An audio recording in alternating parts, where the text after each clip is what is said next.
difficult to pronounce. Okay, let's go.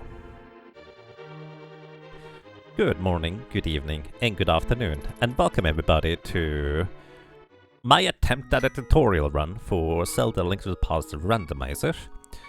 I'm going to try and explain as many things as I can. So, first of all, on the left side on your screen, you see a tracker. This tracker here allows me to click items, and these will represent whatever item I have found. Which means I need certain items in order to access certain locations in the game. The general idea is that you need to get all the items that are required in order to get the 7 crystals in order to be able to beat the game. This is a completely default seed, meaning I need to complete 7 of the 7 crystal dungeons, complete Ganon's tower, and then defeat Ganon afterwards. The idea of this tutorial run is that I will be going through the seed, maybe not cover everything, but try to cover a lot of the things along the way. I will also try to put a link to this specific seed in the description, so you might be able to play it for yourself first before you watch this, or just play along. That works too. So, let's get this started. On the left side you see the item tracker, which allows me to mark which items I have, and on the bottom of that you see the map tracker. If I click an item and this will open up a location, it will then also light up on this map. On this map here on the left side, this is the light world of Zelda Link to the Past, and you see a lot of the locations are green. These are locations I can visit, and they have multiple checks and items in them. The red ones I do not yet have access to in any capacity. The blue ones I technically have access to, but it's out of logic and it's in a dark room. So if you know how to navigate dark rooms, you can already access those. If not, well, you don't have to. By logic, dark rooms are never required in this. And purple is like, maybe you can access those through a dark room, but maybe not, because you may need a key or so. Either way, this is just a 7-7 open seat, and I would say, let's get started. So, at the beginning, also I need to start a timer. I'm going to just start in Link's house. In Link's house, you immediately get a chest, and in this case, just 10 arrows. I will also mark this on the map, so this location here, Link's house, we now have visited, and that's just that. So, then, here, I will want to pick up this sign. This sign deals damage equivalent to the hammer or the tempered sword, which means it will actually one-shot one of those blue guards right here. And sometimes it drops also useful items. If you get magic, it's actually quite useful to get along the way. Then you can pull on this tree. These trees here, they have up to 3 different types of items that you can pull from them. What is relevant is you need to kill at least 1 enemy in order to be able to pull items from this tree. If you kill 1, 2, or 3 enemies, you get item pull number 1. If you kill 4 or more enemies and you have not gotten hit, you get item pull number 2. If you kill 4 or more enemies and you have gotten hit yourself, that means you will get item pull number 3. So those are just the 3 different ones. There's also small magic here. I recommend you pick them up if you haven't gotten lucky enough to get magic along the way. Also, if I stun an enemy with a boomerang or a hookshot and then kill it, it will always drop the same item. In this case, it will drop magic. This is also randomized in the randomizer. Also, we have visited the side entrance to the castle with the uncle, so I'm going to mark this on the map too. So we have just acquired a boomerang, which is really nice as a utility item, but it's never really required per se. In the sanctuary, there's another free chest that we can get in order to, well, go through places. This boomerang allows me to stun enemies, makes it easy to traverse certain areas, as well as get access to whatever the stun drop might be. In the early stages of the game, it is pretty much the most important thing to try and get bombs. The 3 pulls are also randomized. Normally in the vanilla game, the first 3 pull is 1 rupees times 4, the second is 20 rupees times 4, the third one is 5 rupees times 4. Here, this is also the bush crab. The bush crab is useful because it also has randomized items, so it can be very useful or not useful. So this is also small magic containers, not what we are looking for. So what I'm going to do here now is I'm going to kill a few more enemies, hoping for bomb drops. So we just got 1 bomb, that's nice. Also, I killed 2 more enemies, and I kill this guy here. This is kind of optional, nice, I get more bombs out of it. You can also use boomerangs or hookshots in order to grab items from afar. Then I'm checking the lumberjack cave. So this cave here is relevant, and you can see this is just a red rupee, so we can mark it off the map. So this is an orange check, which means I cannot currently get the item, because I need both the boots and I need to have defeated Ganon in order to get this. However, I can see what it is. So that means I can just go ahead and check what it is, and don't worry about it later. Unless this happened to be something relevant or required, then I will just know it is there. So at this point I have defeated 4 enemies, and I have gotten hit by that crow just now, which means I'm going to get item pull number 3. Here in the Lost Woods, where the mushroom normally is, we get the Quake Medallion. Quake Medallion you can only use if you have enough magic, and more importantly if you have a sword. So right now we can't actually use the Quake Medallion because we don't have a sword. Here is 20 rupees in the fall down area where there is normally a heart piece. And it's pretty easy to acquire this. So, I have killed 4 enemies or more, and I have now the ability to pull on another tree. And this, in this case, is 8 bombs. So that's very, very handy for being able to check the early game. So basically, there is now everything open that I can do with bombs.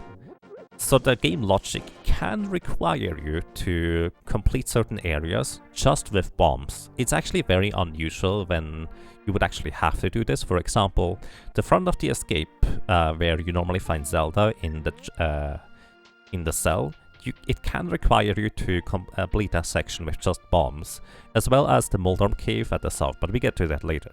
So we now go into Kakariko. The reason why we go here first is because there's a lot of item checks very quickly, so that's a very item-dense location. So going to Kakariko is pretty much always the first thing you do when you start the randomizer seed. In this house in particular, this is Blind's hut, you want to come in here having bombs, which is why I was making such an effort trying to kill more enemies to try and get bombs and check the tree pulls to get bombs. So here, this is this location here, there's 5 item checks. You want to bomb that wall and then do this little puzzle here with those things.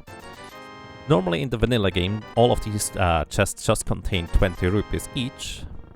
In this case, we also get a Bombos medallion.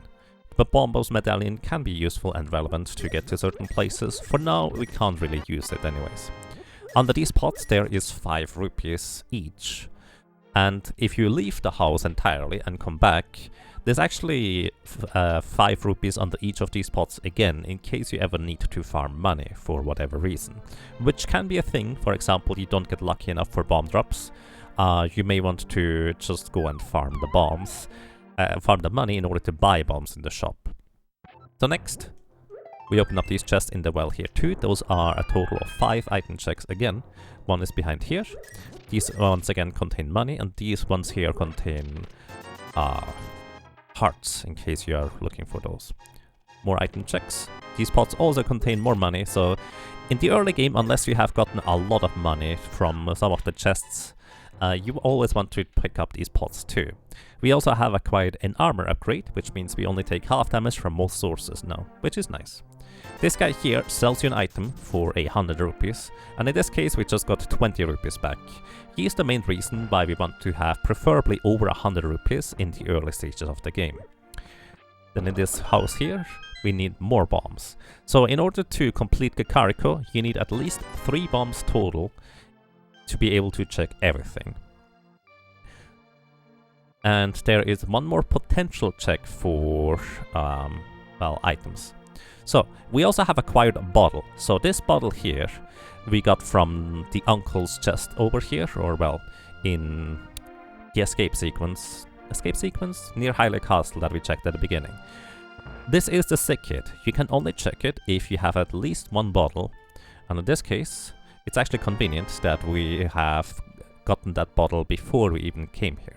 This is the Moon Pearl. The Moon Pearl allows us to be not a bunny in the Dark World, or whatever the bunny form might be. Then here we get 10 more bombs, and we now have only 1 check remaining in Kakariko here. Celeste on your tracker looks wild. Rip Demon Celeste. I guess that's kind of true. Alrighty, so I'm going to check in here. So we cannot get this item. It's orange. And it's a bottle on the shelf. You can only get this item if you have the boots, in order to bonk into the shelf and knock it down. We don't have the boots, but we can still see what the item is. Over here, it's significantly quicker to go and check this item, whatever it might be. So in this case, just 50 rupees, so it is definitely not necessary for me to get it, but if you want to get whatever the item is, you go in here into this house, you have to have at least one bomb, or what you can do is you have the boots, you can bonk into this wall in order to open it up as well. That works. And then you just go over here through the racing game. When I was a kid, I had no idea you could take a little shortcut here. And the shortcut is just go straight down here. Hooray. And that's it. So we have now checked the entirety of Kakariko, and we have gotten a few items. Nothing that actually promises success or progression, but it's now efficient to save and quit by pressing the select button and go back to Link's house in order to proceed from there, because no matter where you go now, it is faster to save and quit to Link's house.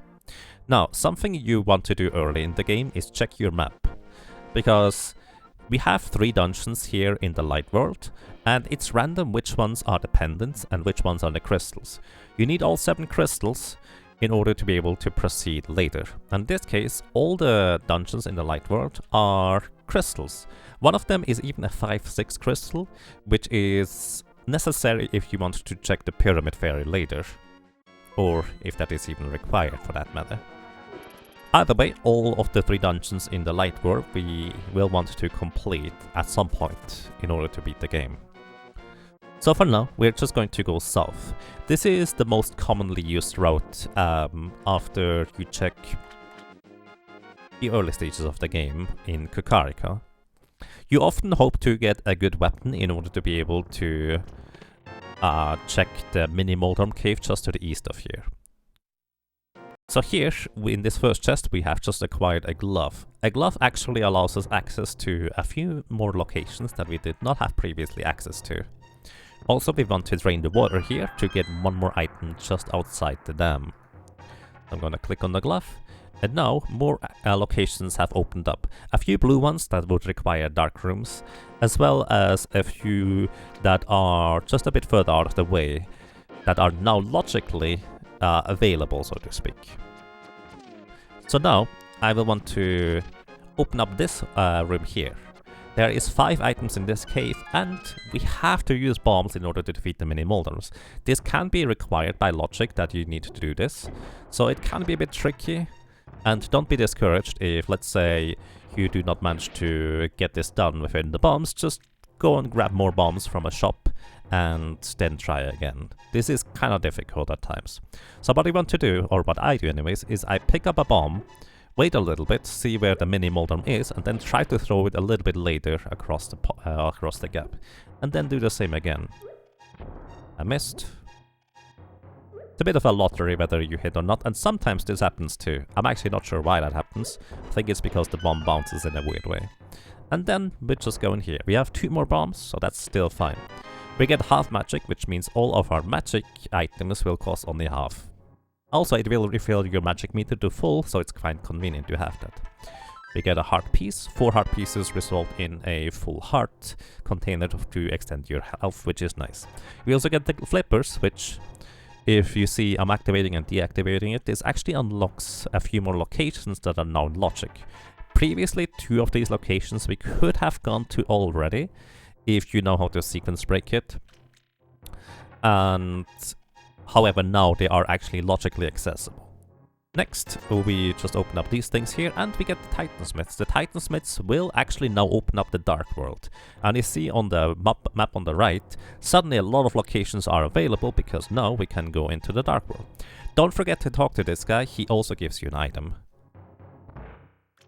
So, from here, what I pretty much always do is I go over to the right side and check out the Ice Rod Cave. The cave that normally in the vanilla game contains the Ice Rod. Fun fact, these bushes here actually deal tempered sword damage. So they actually one-shot these weird typical enemies. But also, be careful about the crabs. The crabs deal 2 hearts of damage, so they are kind of dangerous. And even though I have now the blue mail, I will still receive a full heart of damage from these crabs. So, alrighty. I forgot I had the flippers, so swimming actually is slightly faster than walking. So if I remembered I had the flippers, I could have just swum slightly quicker over here to the Ice Rod Cave. Alrighty, this is just one chest, relatively far out of the way. But the reason why we check this now is because often you're not gonna be in a better position to check that one chest than right now. So from here, if you want to go and check Zora, it's quicker to walk back outside. But everything else, it's actually faster to save and quit and check it from a different position. Alrighty, we have acquired a glove. So what I like to do after I acquire a glove is I go to the sanctuary, because there is a check at the back of escape. Those are 3 chests that are relatively quick to acquire, and in order to get here, the most efficient way is to save and quit in order to visit this. So there's not really going to be any faster way most of the time to go and check out this location. You need at least 1 bomb or boots in order to be able to open this here and see what is in these 3 chests. So this is actually part of Hyrule Castle, so it can also contain a map as well as small keys. In this case, we get the lamp. The lamp is useful for 2 things. For one, it allows you to walk through the dark rooms without having to worry about, they being dark. You actually have your lamp cone now, which is a thing in Randomizer where if you enter a dark room without a lamp, well, it's gonna be tricky. Either way, let's see. We have a small key now and a map. Alrighty, so basically the map and the small key in these chests are the only 2 items you don't necessarily care about picking up. I'm going to mark this thing off the map. I just visited the back of escape. So what I'm going to do now, from here, if I did not pick up both the small key and the map, I would not do this. But there is 1 chest here in the escape section that I can now visit, and I know it will have an item in it. It doesn't have to be a useful item, but I can now get it. It's also in logic now thanks to having the lamp, so this is going to be relevant. However, I need to be careful. I only have 1 bomb left, so what I'm going to do is I need to stun this rat over here, whichever rat it might be, and then defeat it with a bomb. So that was my last bomb. One of these rats will have a key. And with this small key, I can now go and check the other thing. Worth noting that the front of escape, where you normally go down to Zelda, is technically locked by having 1 small key as well. So that is now logically available. That's kind of the more the nuanced things to know about key logic and such, and is not all that relevant for most newer players, so don't worry about it too much. Okay. Now, I'm going to go back to the sanctuary. I would like to point out that we only have 4 hearts and no real weapon. It is possible for the seed to require you to go into the dark world like that, where you have very little to defend yourself with. However, what I like to do if I have not that much health, I like to just go and check out other locations that are relatively efficient anyways. What I mean with this is, I'm going to go over here and go up Death Mountain. The reason why this is relatively efficient is because you get a save point as soon as you rescue the old man in this cave system here. With the lamp, this is also in logic, so you may want to just kind of do this only once you have the lamp if you're not comfortable with dark rooms. If you are trying to learn dark rooms, what I highly recommend is you have a map open of the area in order to be able to navigate it more efficiently and more easily. So that's actually what I pretty frequently still do, because it's just quicker, really, if you know where you're going, or more easily going. So here we got a book. A book is interesting because this allows us access to Desert Palace. However, we have no sword, so in fact, we have no method of defeating the boss in Desert Palace, even though we have everything else in order to technically complete it, unless the boots are required for Desert Palace. There's also one more item I can see up on Death Mountain that requires the Mire in order to get it on top of Spectacle Rock, but I can also get one more item. So it's kind of a 2-in-1. Alrighty, the item up on Spectacle Rock I know is nothing useful, and I just checked this one in here. And here we have the Fire Rod. Nice. The Fire Rod will be our first item to actually fight stuff with more or less efficiently, especially thanks to having half magic. So this is not the fastest or most efficient check right here. I'm literally just doing this because we have very few resources in order to go places. If you have hints activated, you can read these tablets here. And I guess I have hints activated, which I didn't realize this, but I'm just gonna play this as if I didn't have hints. Either way, my next order of operation is going to be going to the Dark World. A little bit spooky, but now at least we have the Fire Rod, which does enable access to a few more locations. So, now, I don't know yet which ones are the crystals and which ones are the pendants in the Dark World, so that's going to be the first thing I will want to check as soon as I get there. However, another thing I need to keep in mind right now is I have no bombs. Sometimes there's a good opportunity to grab bombs. For example, this rock right here has a 50% chance to contain bombs. You of course need the mitts or the Titan's mitts in order to be able to lift up that rock, but if you're just looking to get a bomb or two, that is not a bad idea to briefly lift up that rock there.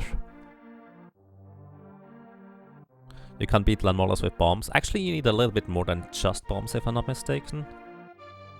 You can technically defeat them with just bombs, but it's very unusual. I don't know whether the logic requires you to do that. So here, we go into the Dark World. This is the only Dark World portal available right now with the Titan's mitts without having the hammer. So that's where we go. If you enter the portal from the left, it actually gives you a quicker transition into the Dark World. Alrighty, let's see where we are. So, okay, I'm going to mark these pendants and crystal on the map. So Palace of Darkness is a pendant, so we don't necessarily care about completing it unless there happens to be something on the pedestal. The pedestal is the one location that requires all 3 pendants. It's pretty rare for there to be anything on there, so most of the time it's safe enough to ignore it. Swamp Palace at the bottom is a red pendant, and Skullwoods is the green pendant. The green pendant is slightly more interesting than the others, because it does give you one additional item on Sahasrara. That is in the Light World and near Eastern Palace.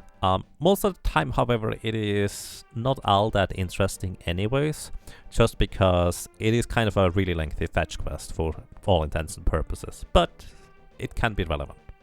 Either way, next up, we know that Thieves Town is a crystal.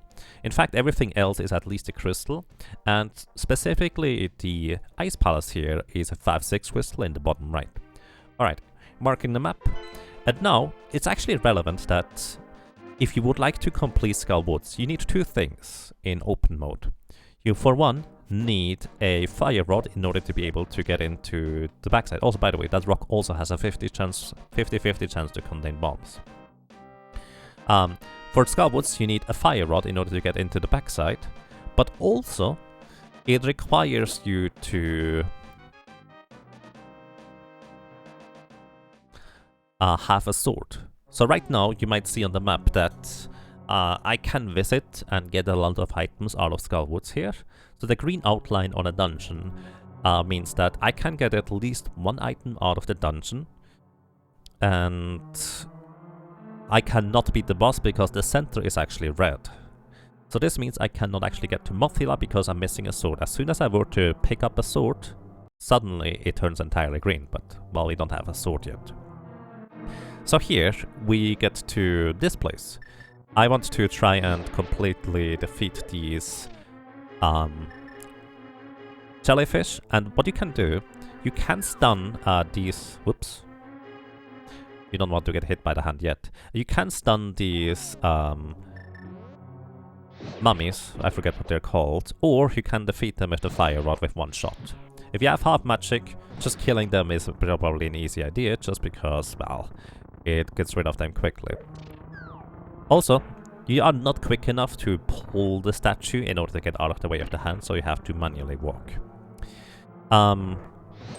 So what you also can do is you can open up this wall here on the right side. Let's say you haven't gotten any magic yet, which happens actually decently frequently.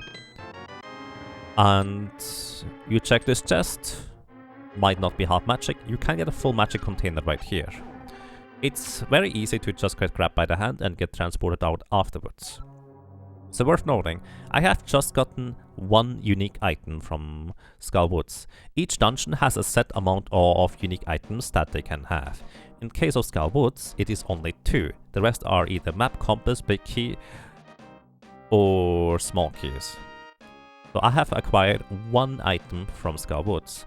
And because it's a pendant, I don't necessarily care about being able to complete it, so yeah. Also, Boomerang helps us traverse these areas here.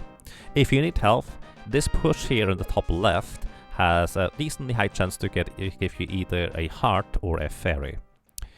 So, alrighty, the reason why I checked the chest in the backside there first is quite simple. You need a small key in order to be able to get out of this dungeon here. Also, there's the second item already. That's very unusual. So we already got both items out of Skull Woods, both unique items that is, and we actually don't care about continuing here any further because there's no other items to get anymore. So we just get out of here. Either way, Skull Woods, you want to get a small key before dropping down in the hole.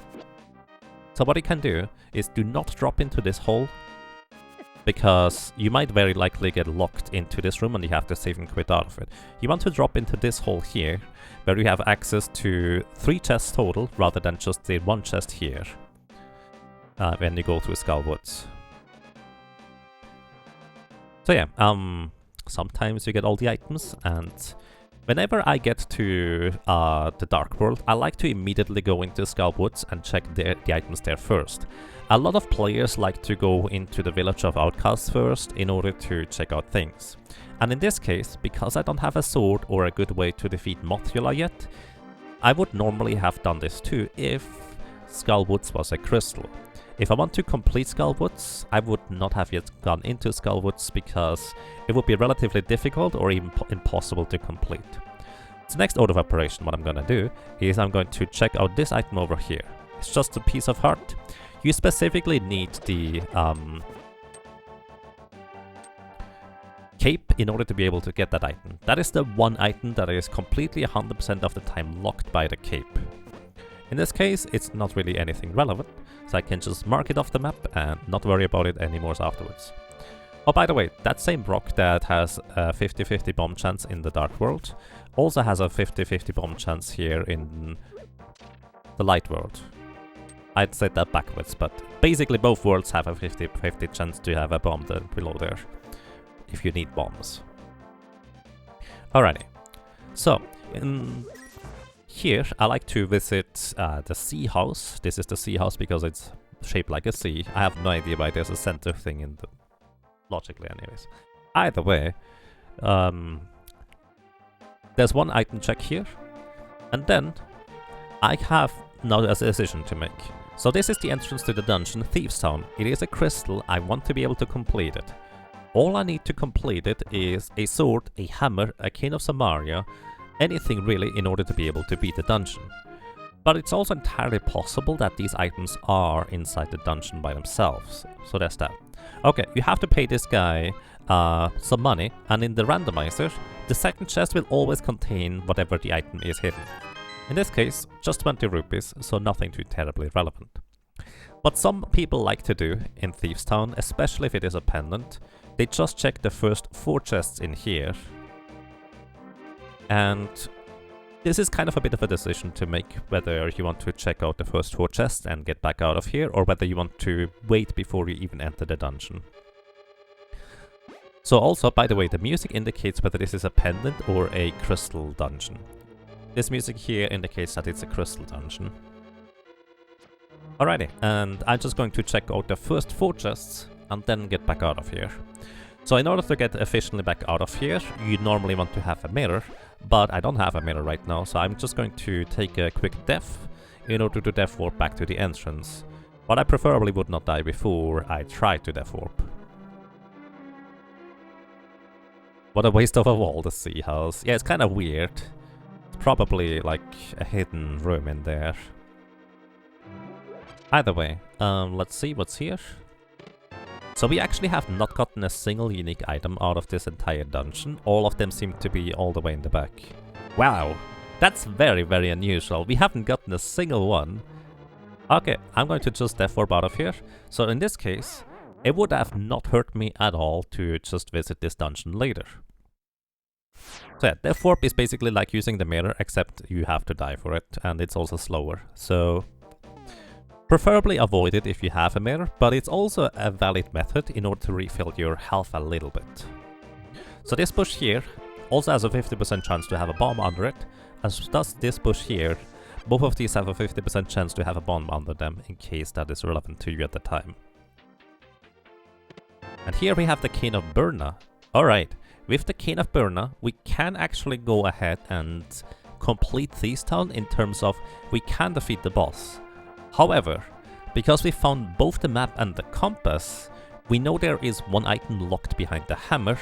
You need the hammer in order to open up the big chest in Thieves Town. So I'm actually just going to come back there later. This is more of a safety thing, and if I were in a race, I would probably immediately go into Thieves Town, hoping that the one item in the big chest is nothing relevant. But for tutorial purposes, I'm just going to take a more safe approach. So this guy here, you need I think 80 rupees in order to be able to play the digging game. The digging game is random how many digs you have to make. The most efficient way of digging is just doing a little up and down pattern to the side here. Because I have the Titan Smiths, I'm also trying to be at this Dark Skull right here. Also, this red rupee does not have the shimmering animation. Also, you hear the sound for when it played. And also when you pick it up, you see Link hold it over his head. That's how you can distinguish that. In order to get back out of there quickly, also, you do not need the shovel in order to do the digging game, just in case you were curious. So, alrighty. What I'm going to do also as well over here is I'm going to grab Froggy. So, I did the digging game before I pick up my companion here. That is because you literally cannot do the digging game if you have a companion. Why, I actually do not know. That's just how it is. But if I pick up the companion, I pretty much have to deliver it before I can enter dungeons or various areas. But I can still do some other checks. So I'm going to check Stumpy, which normally gives you the shovel in order to dig up the flute. In this case, he gives us 300 rupees. So finally we have 500 rupees. 500 rupees is an interesting threshold because it would allow you to check Zora without, well, because it costs 500 money to normally buy the flippers at Zora. So there's that. Okay, just going to move on here. And we're going to go over to Hype Cave. Hype Cave has 5 items and is originally called like that because it used to have a ton of like items in it. So there's that. Also, in case you are looking for another tree or item pull, right here. Wow, these guys are just piling up. Here you can pull on this statue in order to get more items out of it in case your item pull is most relevant. The most common item pull you will have, no matter where you are, is the one where you kill 4 or more enemies and you have gotten hit, because the game keeps track of that over the course of the entire game. So here, we get a heart piece, and finally we have 5 hearts, also get our health refilled. Also, basically, don't forget to talk to that guy. It's very easy to forget. Then in here, we get a bunch more bombs, and a heart. So now, I actually could continue here in order to go to the east side of the Dark World. And it's actually not a bad idea, because the only access we have right now to the east side of the Dark World is through swimming through Lake Hylia. So effectively, you either need a hammer in order to cross the bridge over here across the hammer pegs, or alternatively, you need the flippers in order to swim through the lake. If you want to, for some reason, enter Palace of Darkness, and you still have Froggy in your companionship, you actually don't need to worry about being able to do that. You can actually do that without any trouble. Because Froggy will get replaced with the monkey just before you enter Palace of Darkness. However, for Palace of Darkness, we need 110 rupees in order to be able to enter. So it's a reasonable decision to just go ahead and do this later. Speaking of which, I didn't even explain this guy. Froggy here is actually the smith, and you need to bring it back to the light world of the smith's house on the east side of Kakariko. In the vanilla game, you can just do this using the mirror, and it's a pretty quick trip over there. In the randomizer, sometimes the logic requires you to save and quit while having Froggy in tow, so to speak. But there's that. So what I'm going to do is I'm going to check that one item over here in the pyramid. And one of the things that is worthwhile to do when you start playing randomizers is just try to do all the checks in one fell swoop. So in this case, I'm not really going to be in a better position to check the pyramid than right now, even though this from Hype Cave was actually like 1.5 minutes until I finally got here. Now you can take the decision to go over into Palace of Darkness, or you can decide to go and check out Catfish. Catfish is basically a location that is super far out of the way, and, well, it's not particularly pleasant to check compared to a lot of other checks. If you have the mirror, you can actually immediately from the Catfish check out the Zora area, especially if you have the flippers, so that would actually be more efficient if I had the mirror to go back to the light world. But in this case, I'm just going to walk over here just purely for Catfish, and unless we specifically get the mirror right here, we're going to save and quit and go and deliver our friend the frog.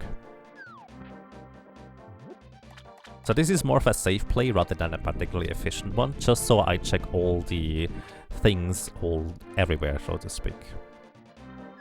It's just 5 rupees, we don't need this, so we just go and save and quit from here and go and deliver our frog friend. In hindsight, probably bringing the froggy to places is not a terribly efficient play whatsoever, honestly. I can think of 3 more that are more efficient. So I would have probably ditched Froggy in order to check out Palace of Darkness and not checked Catfish most of the time. Am I recording a YouTube tutorial? Something like that, yes. That's kind of what I'm doing. Also, sorry for not reading chat, I'm pretty bad when I'm focused on the game. That's okay. Alrighty, so what I'm going to do in this case is I'm actually just going to play whatever I have started and finish it. Because I have started bringing my smith friend over here, I'm just going to deliver it for that one item check. So what the smiths normally give you is the tempered sword. So in this case, we are going to get a random item. I think we even have to pay 10 rupees if I'm not mistaken. Let's see what it is. And it's just a heart. So delivering the smiths back home actually unlocks another item check down the line, that is the purple chest. The purple chest is another item check that you specifically have to go grab the purple chest from the dark world over there. So now that I am already here, I'm going to go ahead and complete the rest of Thieves Town, hoping that that one item in the big chest is nothing. Or hoping that I may find the hammer in Thieves Town. That is also entirely possible. So we're just gonna go into the dark world right here and go straight back down into the village of outcasts. We do have the Cane of Burna in order to be able to finish this. So worth noting that Cane of Burna without having half magic actually is a little bit of a tricky thing to defeat the boss with. It's not too terribly difficult, but you have to be relatively precise with your magic. The logic, I do believe, can require that you do that, in fact, though. So that is worth noting. It's also worth noting that we have acquired the small key from the chests in this dungeon here already. And that is relevant because this means that the small key is not locked in the big chest. The small key in Thieves Town here can be locked in the big chest, and this means that actually the backside of Thieves Town is hammer locked, because in theory what you could do is you could grab one of the small keys on this left side here and go all the way to the big chest, which is hammer locked, and you could no longer proceed further into the dungeon if you were to distribute your keys like this. For example, you can take this small key here and go all the way to the big chest in Thieves Town instead of going up here. I don't know why you would do this. There's by efficiency methods anyways, not really any reason. But because this is a possibility, the randomizer developers have to take this into account. So if the small key is in the big chest, these chest checks right here are basically only accessible if you have the hammer. That can be relevant in order to determine where the hammer location could be, but for the most part, right now, it's not all that relevant.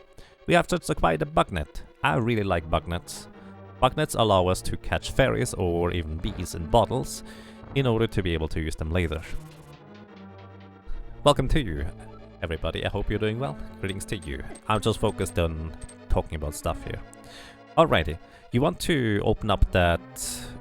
I probably should talk about more specific things, just generally speaking, completing dungeon. I bumped open a patch of ground on the upper level in order to make the sun shine into that specific area. If I did not do that, I would not be able to fight the boss at the end. So you always want to bump open that patch of ground there. So next up, in here, it's not too unusual that you are low on HP. This pot has a heart in it, and this pot here also has a heart in it. You don't actually have to press any interact button in order to bring this blind NPC with you. She's called blind. And yeah, so I don't have the hammer, otherwise I would go to the left side in order to open up the big chest. So can't do that right now. Oh, by the way, one thing I have forgotten to mention about the tracker. Sorry about that, I'm a little all over the place. The numbers below the chest indicate how many items, also there's another hard piece. The numbers below the chest indicate how many items there are in which dungeons. So in this case, we are in Thieves down here. There is 2 more unique items that are not big key, small key, map or compass in this dungeon. One is in the big chest and one will be on the boss here. So, once I have defeated blind, I will mark this on the map that I have defeated this boss here. And I also will have acquired the item. But before that, I actually need to defeat her. I have a blue potion for backup, so that is going to be very handy to be able to use the blue cane again in case I need to. So, activating the blue cane actually costs you the same amount of magic as it is to cast a fire rod shot, so it's actually pretty expensive to activate it again. So if you can avoid it, you may not want to undo the activation of the cane. Blind is a pretty unique boss in that it does not matter how much damage you deal with your attacks. You have to always hit blind a total of 9 times. You can have the pitted little fighter sword, you can have the gold sword, it's always 9 hits no matter what. Alrighty, there's one more item in here, but we don't have the hammer, so we do not have access to it. But for efficiency reasons, what I'm going to do from here, I'm just heading over to grab the purple chest, and then we go and deliver that one. So this is actually a pretty inefficient way of delivering the purple chest, because I don't have a mirror or any other reason to walk over to other places. But once again, it can be required by logic that you do that. So what I'm going to do is, because I'm going to deliver the purple chest, I'm going to be relatively close to desert. Visiting desert right now is kind of like a personal preference thing, whether you want to do this or not. But the reason I'm saying this is because there could be items in there that we need in order to proceed. But if you don't have the boots, chances are actually kind of decent that you will not be able to complete Desert Palace. So, some people like to wait until they get boots, or they have to go there. But, well, let's see how this is going to go for us. So we get just a purple rupee, so we mark that location of the map. For me personally, I like to visit desert sooner rather than later, even if I don't have boots, if it is a crystal and I know I need to complete it. Because sometimes you will never actually find the boots in any of your seeds, and they might not be required to complete the desert. So I consider gathering information to be very important, whether you need the boots or whether you don't need the boots in order to complete the game. Is Blind the only boss that Blue Cane works on? No, Blind is not the only boss where Blue Cane works on, but most other bosses, there is significantly better methods and opportunities to defeat them with. So we just checked Agnes Cave right over here, near desert. This item check here was available since a very early time. Some people like to check this right after they check the dam in the south. I feel like it's a bit further away, so I check it usually when I have a better opportunity. I checked the item there on the left side of the ledge, and that contains a green potion. I already have potions, I only really need one in order to check the sick kid, so any more potion is just for convenience or safety. It's not a bad idea to go and pick it up if you feel like you need to. So with the book, we can now enter Desert Palace, like you would normally do in the vanilla game. And there's only one item or one chest I can actually get items from. Fun little fact, if you mash L and R, you can actually wiggle your way through this little whirlpool. Other than that, you just wait until the whirlpool disappears. That's kind of the only reason why you have L and R. Okay, and we have a small key in here. It's still possible for the big key to be on the torch, but at least the small key is not on the torch in this case, so we might be able to finish this dungeon here. So let's see what we find over here. The tricky thing is we still don't have a good weapon to kill stuff with, so Kin of Burner will do the trick, or the fire rod works as well. And we just found the big key. Alrighty, so we have both the small and the big key, which means we can completely complete Desert Palace without needing the boots. Also, this was the first unique item out of Desert Palace, so there's only one more left. Desert Palace is over here on the left side of the tracker. So I will go over and try to defeat Landmolas. So there's also still one unique item left in this dungeon here, so what I will be doing is I will check the other two locations that are in here for that one item. Let's see what's over here, and it is right here. So this is a heart container. That is the second unique item in this dungeon. It is not relevant to complete the game for, so I'm actually just marking that off the map in order to not have to worry about it. So this means I'm just going to go ahead and defeat Landmolas. So here's actually a pretty big argument to be made. So it would be more efficient to defeat Landmolas later. So we know Landmolas is just going to be a crystal, and that's it. We're not going to get any items from it. So whether I complete this dungeon now or later does not really have much importance. The argument you could make is later on you might have boots, the mirror and the flute in order to visit the rest of the Desert Palace here more efficiently. And so you could clear the crystal out a little bit quicker. Oops. However, the other end of the spectrum is that you might never find the mirror until you are supposed to go into Ganon's tower.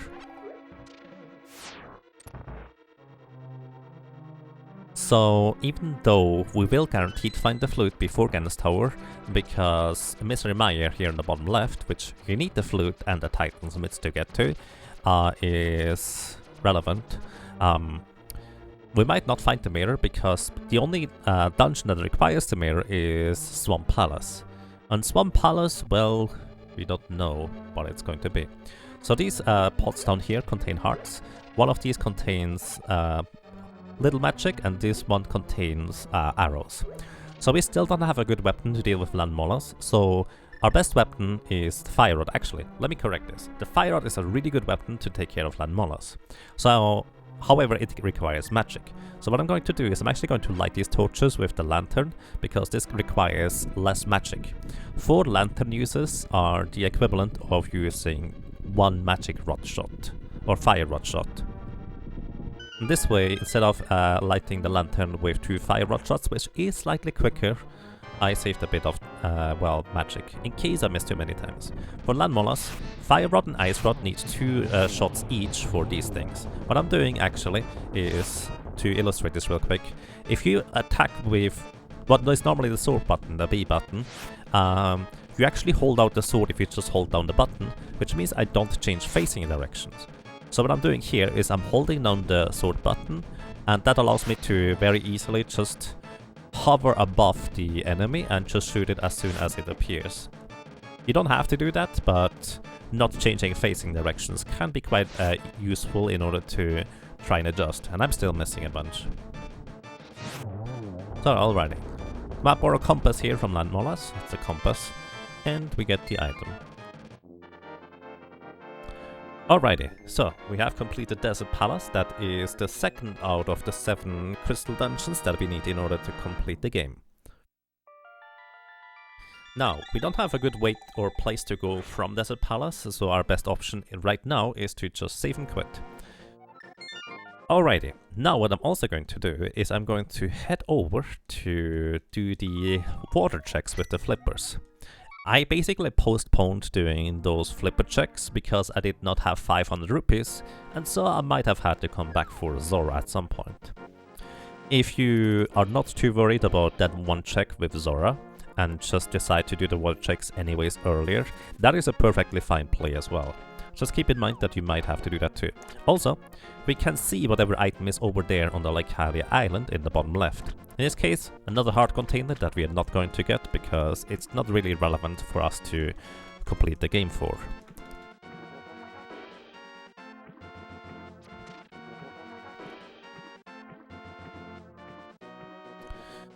Alrighty. So here we have the homeless guy under the bridge. He gives us 1 item. In the vanilla game he gives you a bottle. So there's that. And in this case, just hearts. I like hearts. More health means more safety. I like having a lot of safety.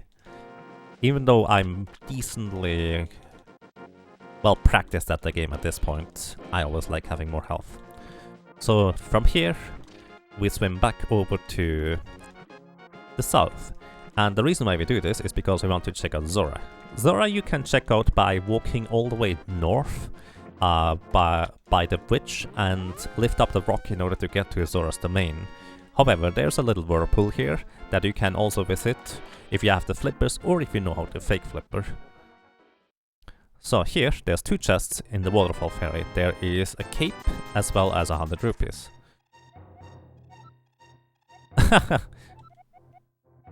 So yeah, I have bottles, but both of these bottles have contents in them. If I didn't have contents in them, I could throw a bottle into this pond here. And it gives me a random filling. It can be green potion, red potion, blue potion. It can be a biggie, it can be a super B, it can be a fairy. You don't know what you're going to get, it's random in the randomizer. But it's actually convenient to be able to potentially check that there too. Over there on the ledge we have 10 arrows, which means we do not need these. So I'm going to check both of these things off the map. And now we are going to pay 500 rupees for Zora. What you can do is you can go ahead and save and quit before visiting Zora and potentially just reset your console in order to keep your item, your monies. This costs 500 rupees to check this. And in this case, we just get 20 rupees back. Also, I go over here and sit on the left side of this trigger. That way I don't automatically pick up the item. Because in this case, I don't care about picking up the item, just saving and quitting from here is slightly faster. Alrighty, so our options are actually starting to get very limited in where we can go. So next thing I will do, and that's kind of a toss-up what you want to do at this point, is I'm going to go and check out the remaining items in the escape sequence. There is 3 more item checks you can do in this section here. So, at the very beginning of the run, we started checking out whatever the uncle gave us for those 2 item checks. What I like to do personally in open mode seats is actually I directly go to the sanctuary and clear out Kakariko. Starting by going to your uncle first gives you a higher chance of being able to find bombs in order to be able to check the entirety of Kakariko without any trouble or even money, sometimes the flute, sometimes even bottles. However, what I like to do is delay going to the uncle because I like checking out this area here sooner rather than later, and here we get a mirror. Alrighty, the mirror will allow us to check out a lot of other locations.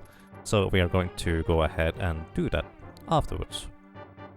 I suppose it's not that many locations, but it would have been great to have the mirror earlier. So in this case, my usual strategy would have paid off a lot better, but no worries, the mirror is now useful.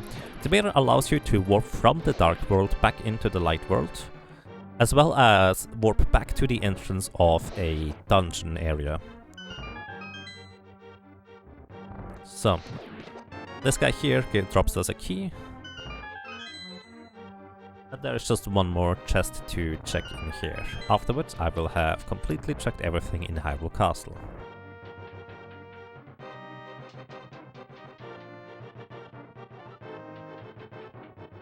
So, finding the mirror a bit later, when I already have checked a lot of things in the Dark Overworld, is a little bit awkward, because now there is a bunch of checks that are a bit scattered around, put it that way. Also here, we get a piece of heart, nothing that we would necessarily require. Alrighty. This is definitely an interesting scene. So, if you go to a Sanctuary and you don't have boots yet, it's actually more efficient to quickly switch over to the mirror and then mirror back to the entrance of the Sanctuary. Very minor optimization, don't worry about it if you forget to do that, but it is a little bit faster, especially if you want to go and talk to the priest or Zelda in order to refill your health. So what I'm going to do now is I'm going to go back into the Dark World, which we have to go through Kakariko here in order to be able to do this. And now I will have two choices. I either can go into the south direction and check the what is known as the Cave 45, basically the cave south of the grove here, we can check now with the mirror. Alternatively, I can go to the east direction and check the ledge behind the graveyard. Both of these items are normally heart pieces in the vanilla game, and there's not really a good way to go about it one way or another. Either way, my goal is going to be to get to the east side of the Dark World in order to be able to enter Palace of Darkness, as well as with the mirror. Now do a few more efficient checks over on the east side. So I'm just going to go here because I feel like it. I don't really have a particularly good reason, aside from maybe tutorial reasons. So, if you don't have the boots or the Titansmiths, the only way you can get into this area here is by lifting up these two, or, well, getting through here, and then through here. So this is how you can get to the ledge behind the graveyard without having to have a Titansmith. We have the Titansmith, so that was kind of secondary, but just for tutorial purposes. So here, you can throw a bomb from that location down there, but it's actually kind of tricky to reach the door after just picking up one pot. It's easier to pick up two pots. Also, the right row has 4 hearts, the left row has 4 bombs, whatever that might be useful. Also, worth noting that I did actually put the mirror location here slightly to the left of the entrance. The reason for this is because if I were to put it here and walk into this right here, I would be basically partially in the wall in the Dark World, and it would just bounce me back to the Light World afterwards. And that's not exactly useful because, well, I kind of wanted to go back into the Dark World. So, from here, we're going to go and visit over here. Worth noting is, if you want to now go and fill up some bottles, you can just go over here, mirror over to the witch, or even deliver the mushroom. That is a very efficient way and time to do this now. So this is maybe another reason why you might want to, in this kind of situation, go north first. Alrighty, so Mire actually allows us to do a bit of clever routing over here. It's a bit unfortunate we got it this late, but what a lot of people like to do is they check the 3 items over in Sahasrara's domain, which is 3 items that are available from the beginning of the game as long as you have bombs. It's pretty easy to get there. However, what is often more efficient and relevant is to go over here a little bit later, which is exactly what I'm going to do here now. If you have access to the Dark World and a mirror specifically, you can just go ahead and check this over here. So what I'm going to do is I'm going to go down here into this little here area and just mirror. This will put me perfectly just in front of the house, and as soon as I go out of the house again, I will be able to come back in here. By the way, you can use the boots in order to open up this wall here. You don't have to use bombs if you have boots. Let's see what we have here. Cane of Samaria. Chaos Samaria actually would have been useful earlier to defeat Blind with, because it's a relatively nice weapon to try and defeat Blind with. So could have helped a little bit, but now we go back. Worth noting that as long as you're blinking, you cannot pick up the monkey. So you actually need to wait a little bit in order to pick up the monkey. He costs 10 rupees in order to pick it up initially, and you do not want to get hit by any enemies. I really like the boomerang here just because it allows me to stun enemies. You can use the hammer or the sword to just kill them if you have either of these tools, which we do not. So the monkey then opens up the door for 100 more rupees, so you need 110 in order to open up this door here. So, this is a pendant dungeon, as might be indicated by the music. I don't care about clearing a pendant dungeon, most likely, so I don't have the bow and I do not have the hammer, so I might not have to worry about clearing this at all in the end. Also, I forgot to mark the location in the graveyard ledge. There's the switch down here, and let's see what's in this chest. A small key. Alrighty, Palace of Darkness is a bit of a special place because potentially you need the bow in order to be able to go through Palace of Darkness further than just one chest. If there was no small key in that small chest over there, I would not be able to continue here through this door. But there was a small key, so that means, by logic, I have at the very least access to 2 more chests. One of the chests is down here, and the other chest is just up here. What I also like to do is I immediately pick up the bombs and throw it over there, because that's usually a location I will eventually visit, and it's just slightly more efficient to bomb it from this side. So, now we have another small key. There is a grand total of at least 4 small keys in the front of Palace of Darkness. There is 6 chests in the front of Palace of Darkness. 2 of those are bow-locked. For example, these 2 chests, this chest and just 1 chest to the right side, you normally need the bow in order to be able to access those. However, by logic, if you find at least 3 small keys in the front, 4 chests that you have access to without the bow, that means you can go to the backside without requiring a bow for basically getting more items. So I'm going to go over here. This always costs me 1 small key in order to check this chest. This normally contains the big key in the vanilla game. And here, well, let's see what this is. We get another small key. This is the 3rd small key we have acquired in the front of Palace of Darkness, which means we can, as a matter of fact, go logically into the backside. There is actually 2 methods of how you... Also, the big key is right here. That's interesting. You can logically not go to the right side to these 2 chests on the right. And I know that there's at least 1 small key on the right side.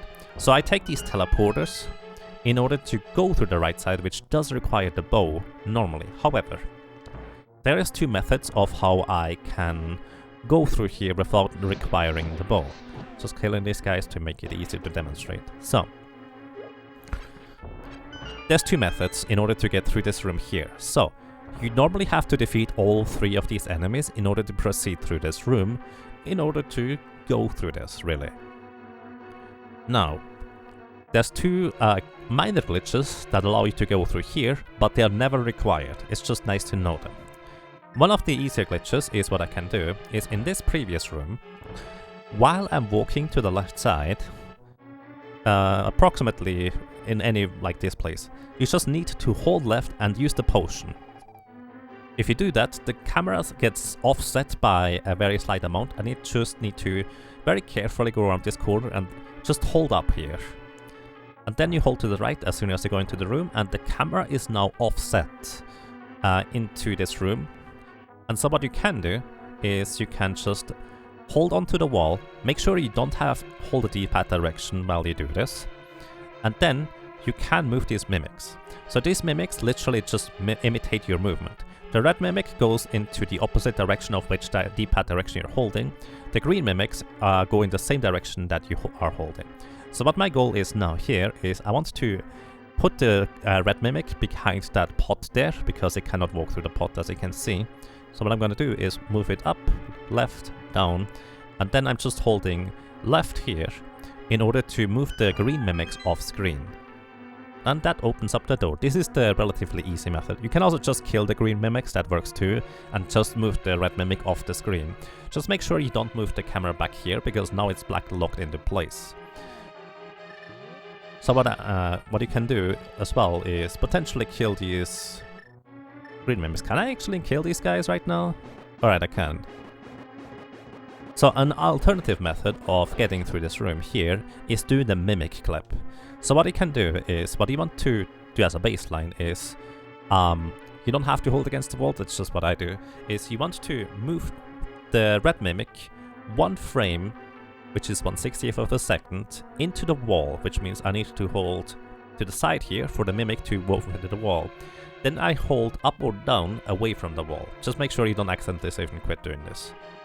And if I do this enough times, the mimic actually will go further and further into the wall until it will start sliding through the wall. It is not easy to do, but at the same time it's not too terribly difficult. It's just time consuming. So it's better to just use a potion if you have a potion in order to do the trick in order to go through this room. Alternatively, what you can do, if you're good enough, or just practice it a little bit, you can actually do this 1 pixel movement into the wall for the red mimic without buffering. It's very important that you hold up or down away from the wall, so the red mimic doesn't keep going back outside of the wall.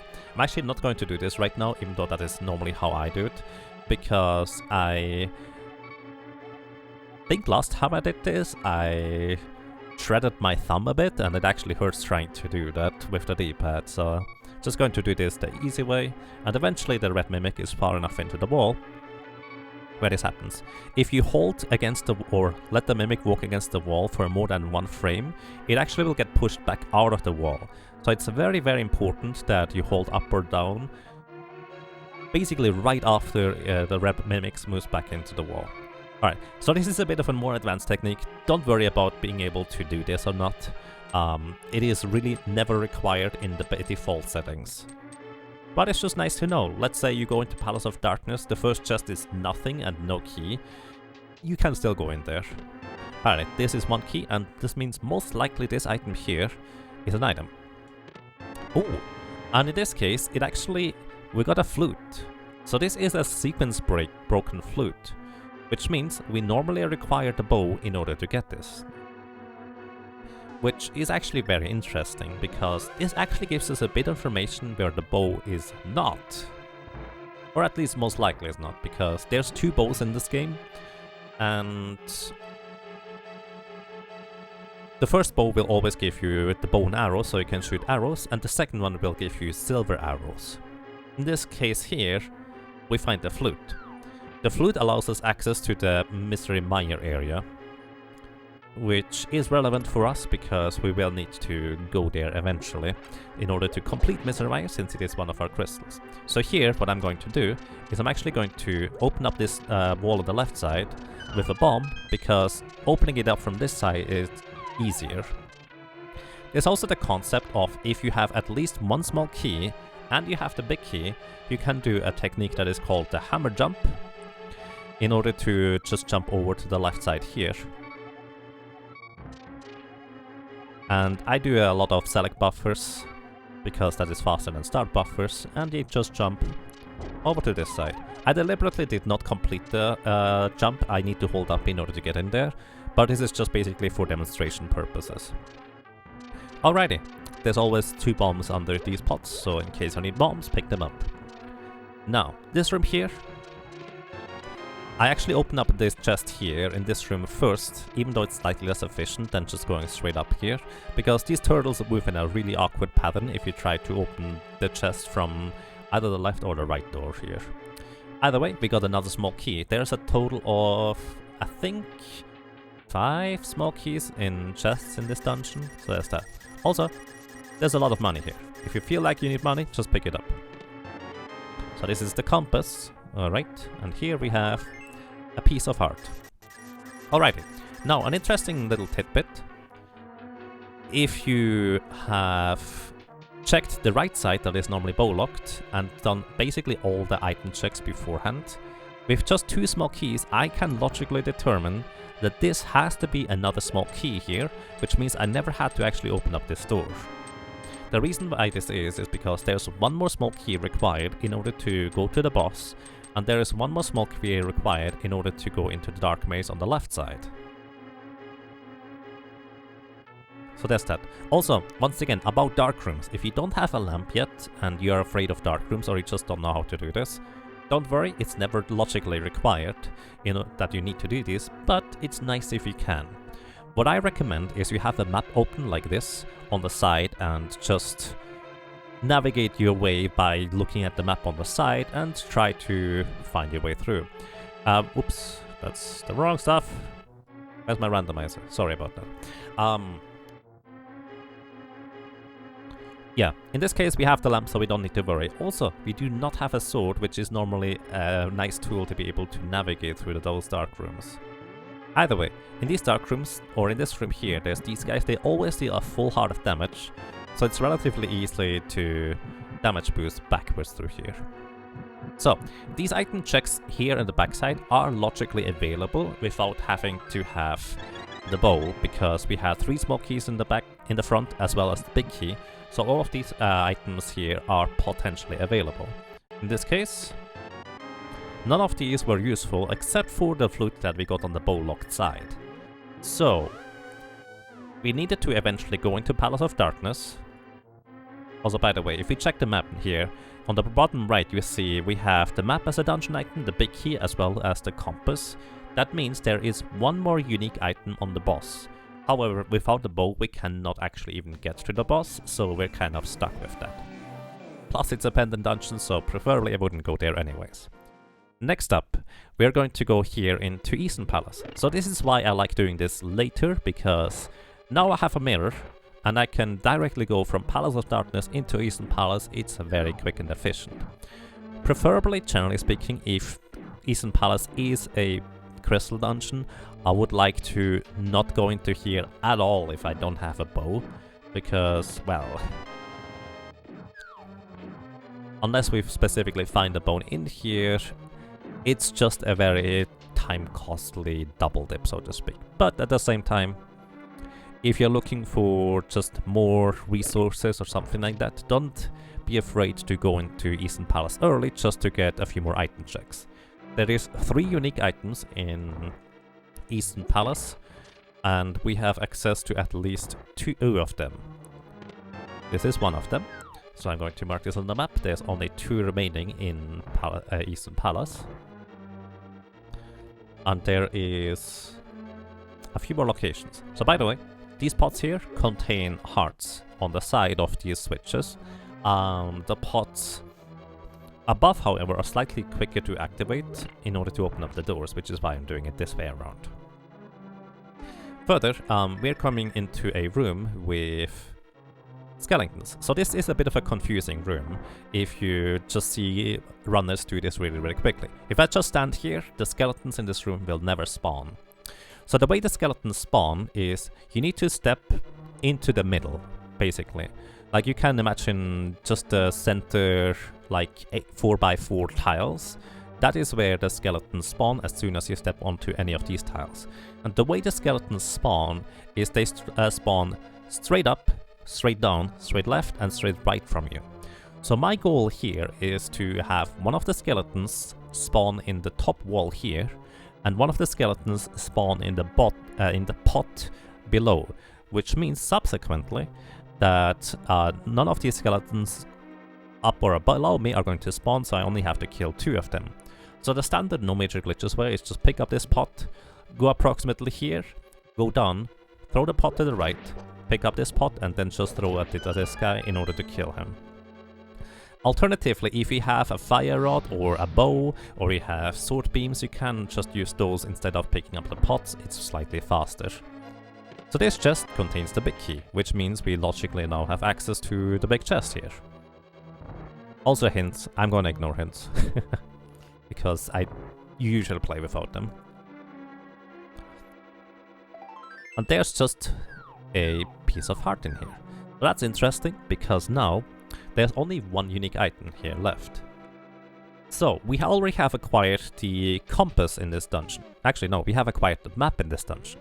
So this is the chest that normally contains the big key in Eastern Palace, and it is kind of far out of the way. Some people even like to skip that if they have the opportunity to, but yeah, there's a small key under that pot over there, and you want to go here and just go through this area here. Alright, so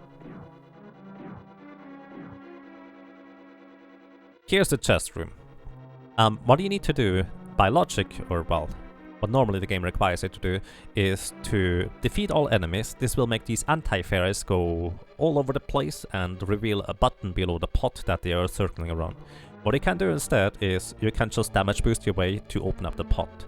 The easiest thing to do this is just position yourself above them, hold down, and then just mash the A button to pick up the pot quickly. In this case, we got the last item out of Eastern Palace, which means that's all the items that we can get over here. So that's very curious.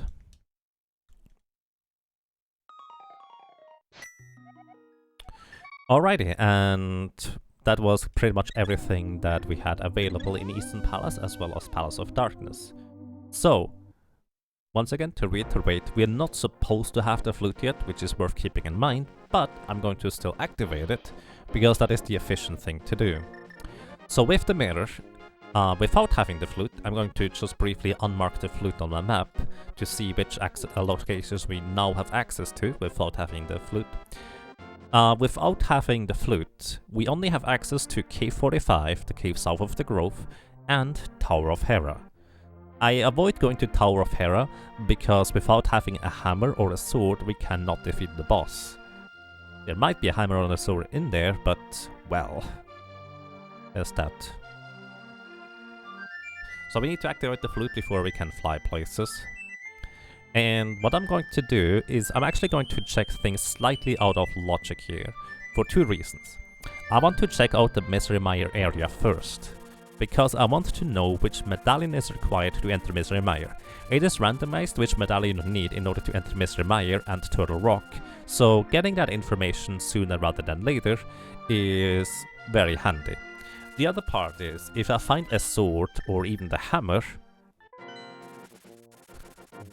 in this area, I will be able to completely just complete Tower of Hera right away rather than having to do a double dip in there. Also, this murder crow here is pretty scary, so if you have a good way of getting rid of it, might be a good way to deal with it. You can also alternatively just mirror back into the light board and back in order to de-aggro it. Okay, we actually need the one medallion we don't have yet.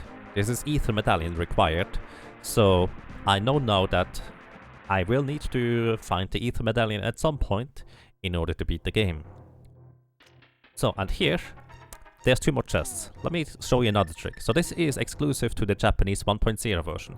If I try to use a mirror in an inside area that is not a dungeon, what you will do, or what you will hear, is this sound whenever I press the mirror button. So what I can do is now I can push one of the rocks, and if I press the mirror at the same time, after I start pushing the rock will somehow disappear. That is exclusive to the Japanese 1.0 version of the game, and it's kind of a minor glitch. And this allows me to check these chests very slightly quicker, more efficiently. Plus, I will want to have the... Hang on, I'm getting to this in a sec. This will allow me to check the chests slightly more efficiently, and now I can also check other things with the mirror just outside here. Alrighty, so, fun fact, we just got the bow. The reason why that's so funny is because this bow was actually bow-locked in a sense. So remember, we got the flute on the right side in Palace of Darkness, which we normally require a bow in order to get to. However, what this means, this is actually the silver arrows. This chest here contained the silver arrows, but because it's a progressive bow, it will first give us the regular bow, and then it will give us the silver arrows. So, practically speaking, I just skipped the regular bow, but we can kind of narrow down the location of where now the other bow, or specifically silver arrows have to be. So that's a little bit unusual, to say the least.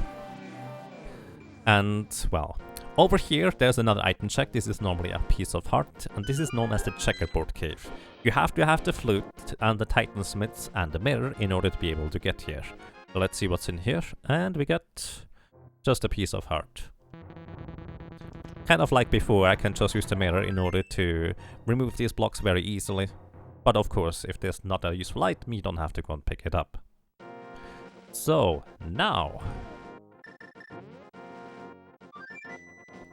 we have two more options. Cave 45, or I go up to Tower of Hera. I choose to go into Cave 45 first. This is just one item check versus the two potential item checks in Tower of Hera. But my reasoning to go here first is quite simple. If there is a sword or a hammer here that allows me to complete Tower of Hera, well, then that is more desirable.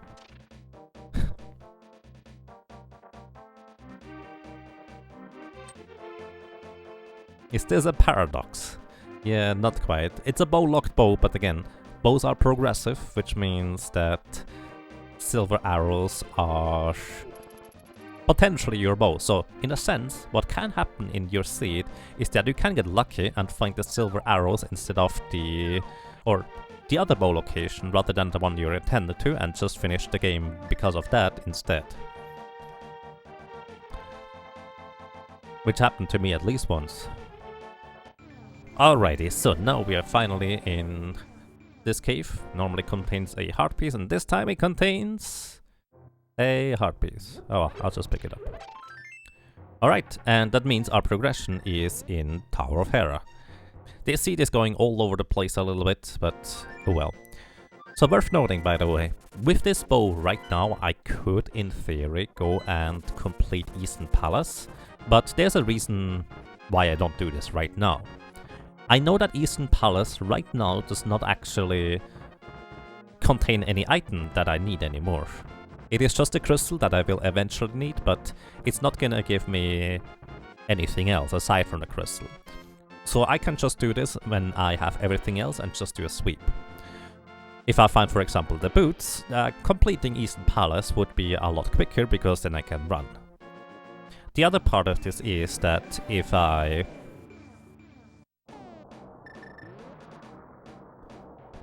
Oh, I just realized I could have checked that first chest in Swamp.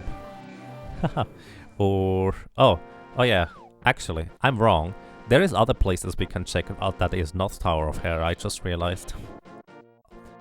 Either way, Eastern Palace right now, I will only want to go there if I need to defeat Palace of Darkness, boss, which is a pendant. So I don't want to do this, so I'm just kind of postponing this as long as I can. Also, I just realized there's actually two other places I can go.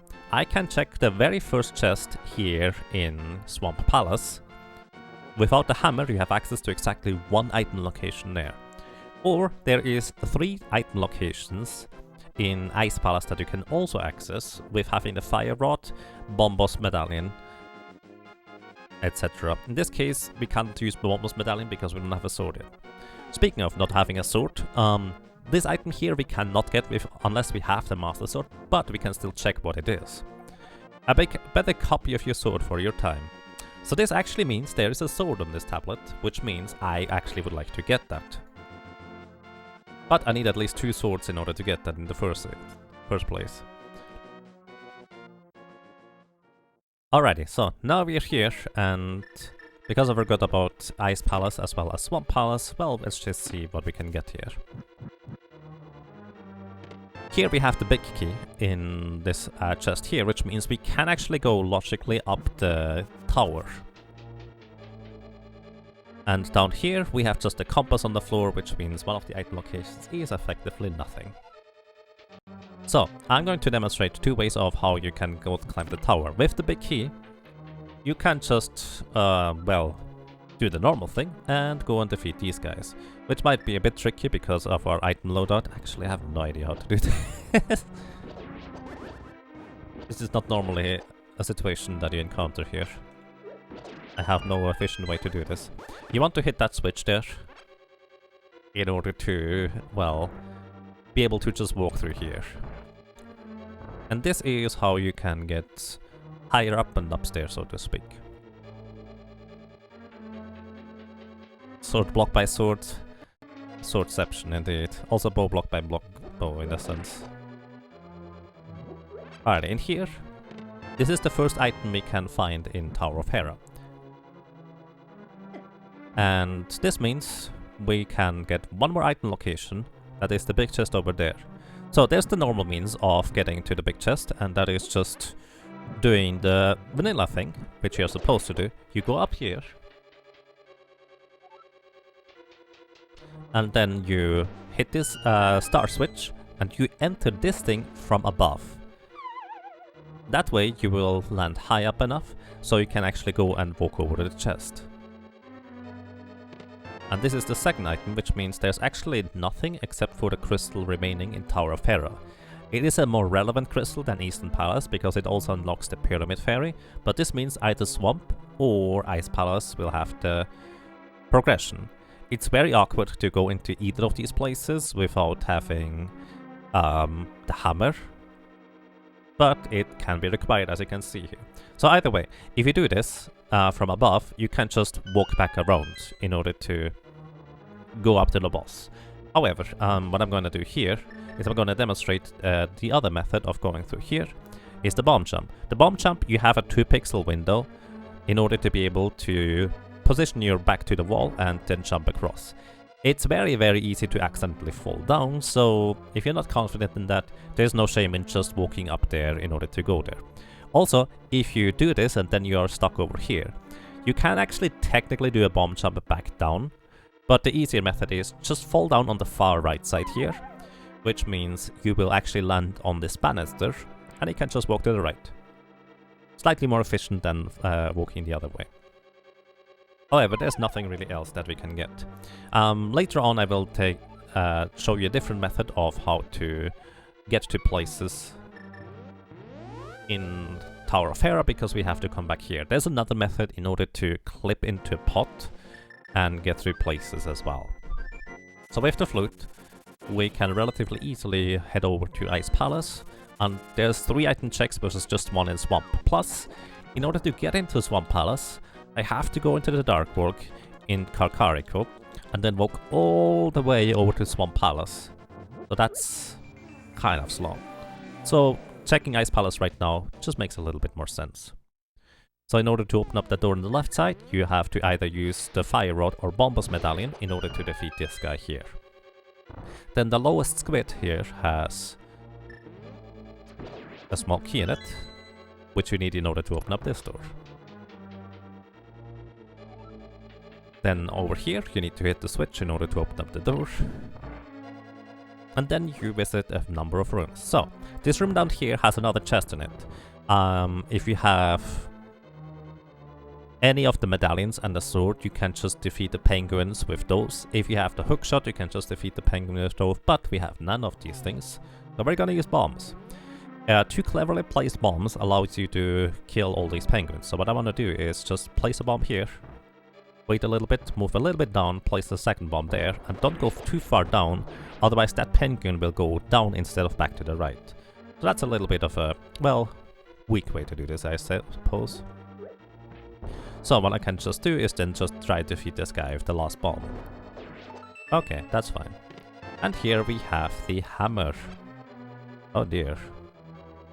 Alright, the hammer now unlocks the completion of Ice Palace with just the loadout of whatever we have. Without having, well, particularly many items, this is going to be a little bit awkward, but hey, we can just work around with it.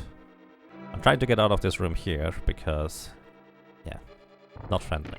But Ice Palace is a required crystal dungeon, so I want to beat it right now because, in theory, I can.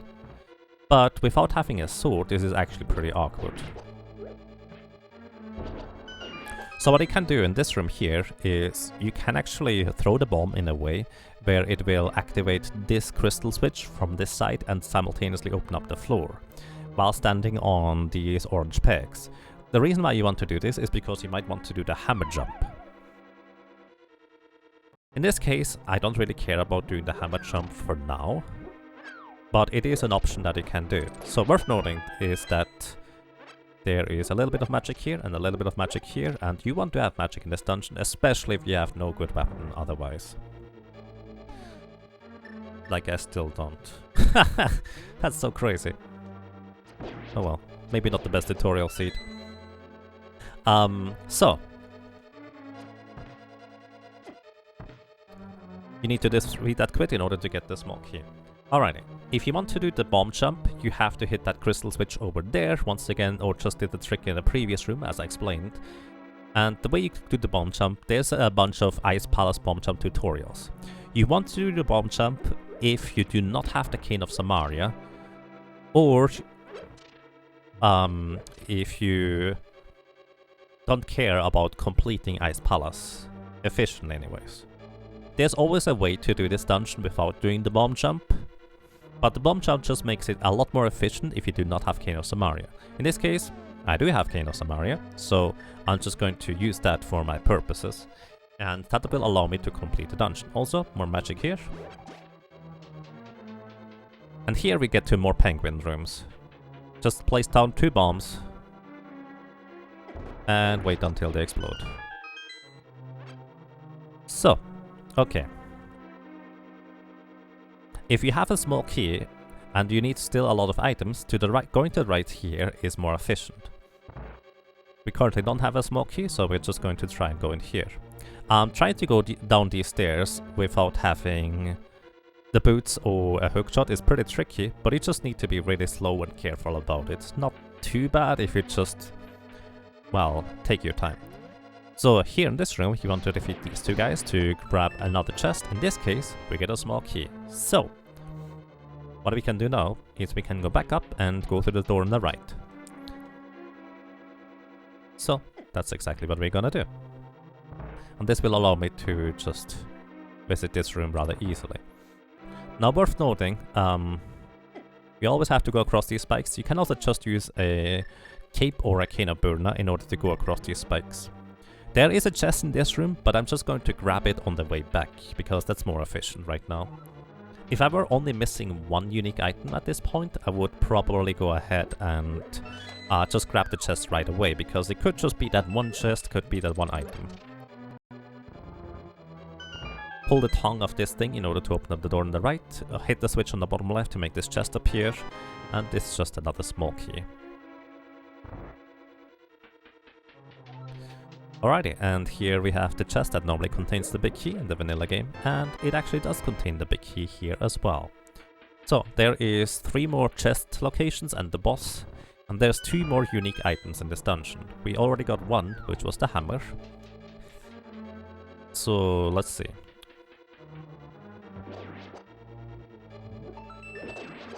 Grab the heart, just for a little bit of safety. Okay, there's 1 more. There is 2 more item locations in this dungeon here. So we're just gonna go back downstairs. I don't really know how to do this no major glitches style with the hammer equipped, so I'm just gonna do the slow method. So, and worth noting, we do not have the hookshot, so we cannot clip through the block, so you have to bomb here in order to get down to the big chest. And the big chest contains our 3rd and final item for this dungeon here, which actually means I want to go ahead and mark the mushroom on my tracker, which unlocks 1 check on the overworld at the witch. But just in case you're curious, there's another small key under this pot here.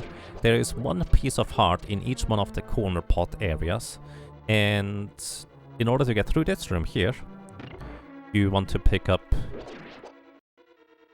that pot and step on a switch. The reason why you may want to do this is quite simple. There is another chest over here. In this case, we know it's not going to contain anything, but this chest is pretty easy and quick to access if you do not do the bomb jump. But actually, if you want to check all the chests, it is usually more efficient to not do the bomb jump, curiously enough. Alrighty, and that's kind of all there is to this for now. So, we have the big key, so we can go through this door.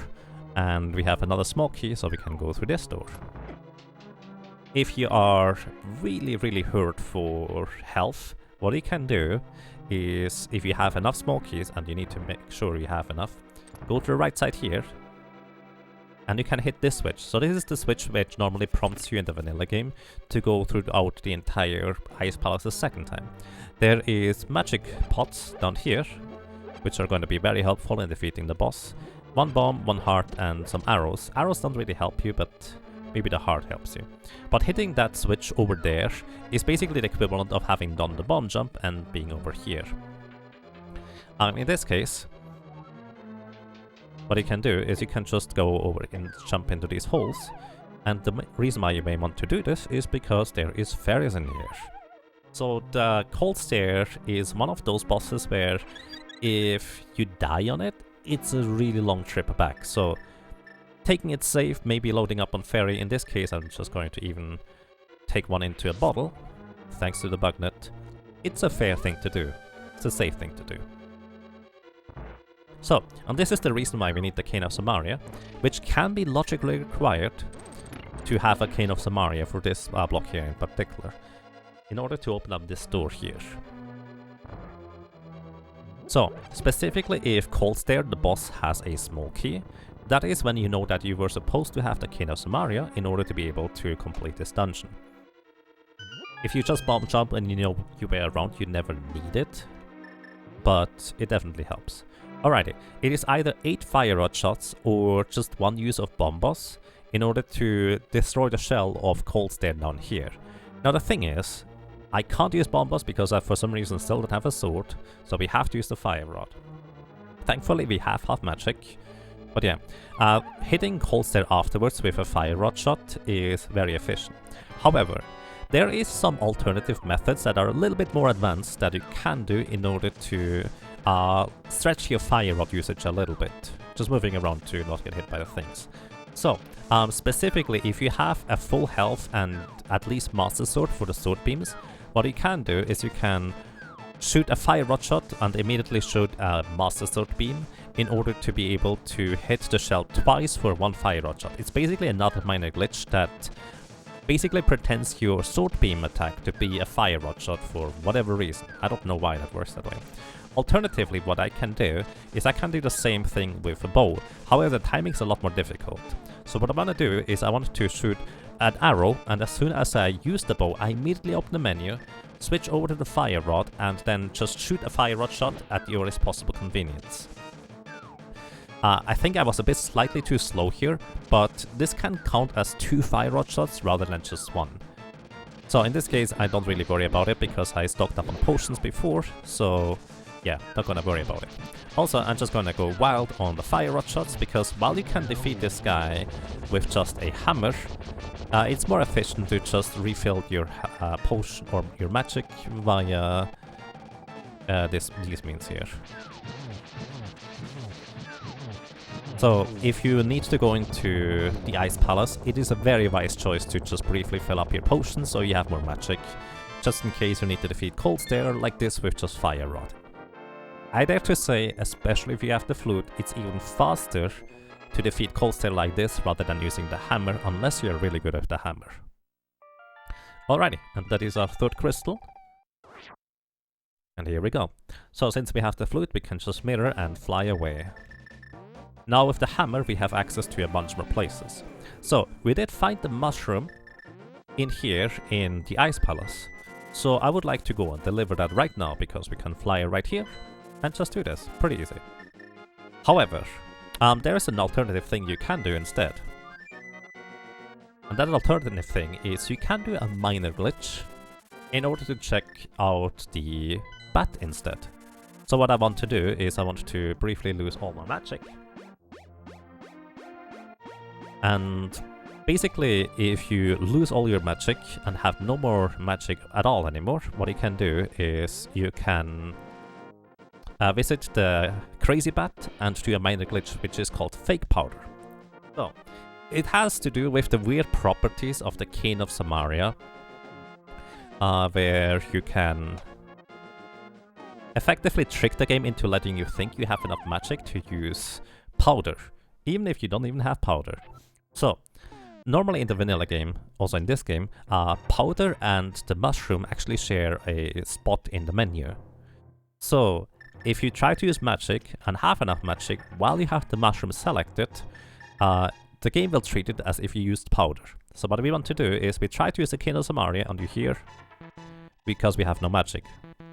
So what I'm gonna do is I will try to use the King of Samaria, immediately open up my menu, switch over to the mushroom, and boom, we get the same effect as if we had powder.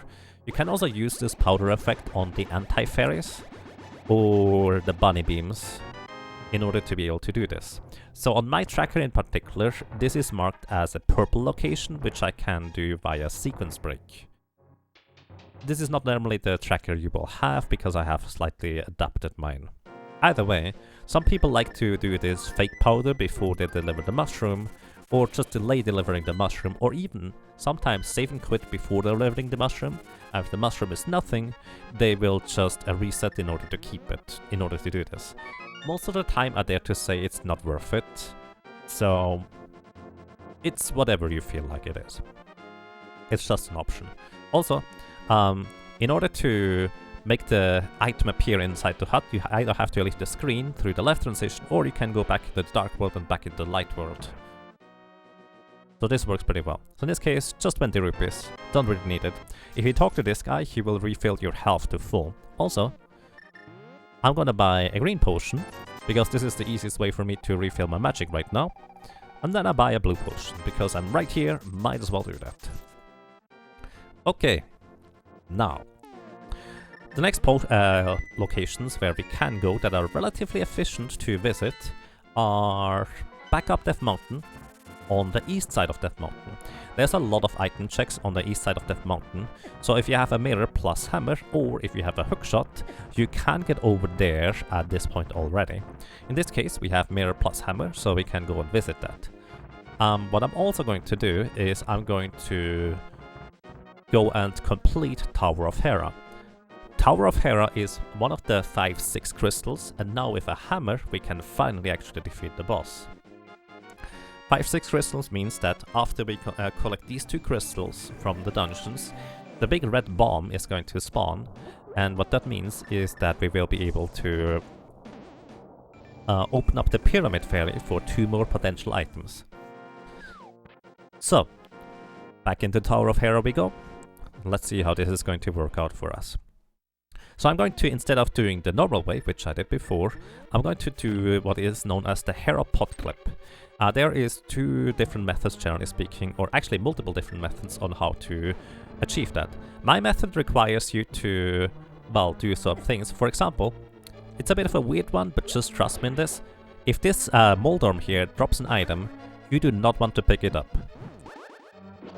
That's a bit of a weird requirement, but that's just one of the strange things this game can do with specific positions. Either way, there's better tutorials in here, but for this specific one, but what I do is align myself with this exact position here, drop down a bomb, like this, and then what I do is I move only in cardinal directions, up, left, into this corner, and then I basically select buffer my way to the correct position. I need to move 1 pixel further to the right. I'm going to wait briefly until my character stops in its walking animation, and then I hold right and try to select buffer 1 more frame to the right, and I just did. Now I'm in the perfect position to get blown by the bomb into this position. Then I would select the hookshot if I had it, and clip into the pot. I forgot I didn't have the hookshot.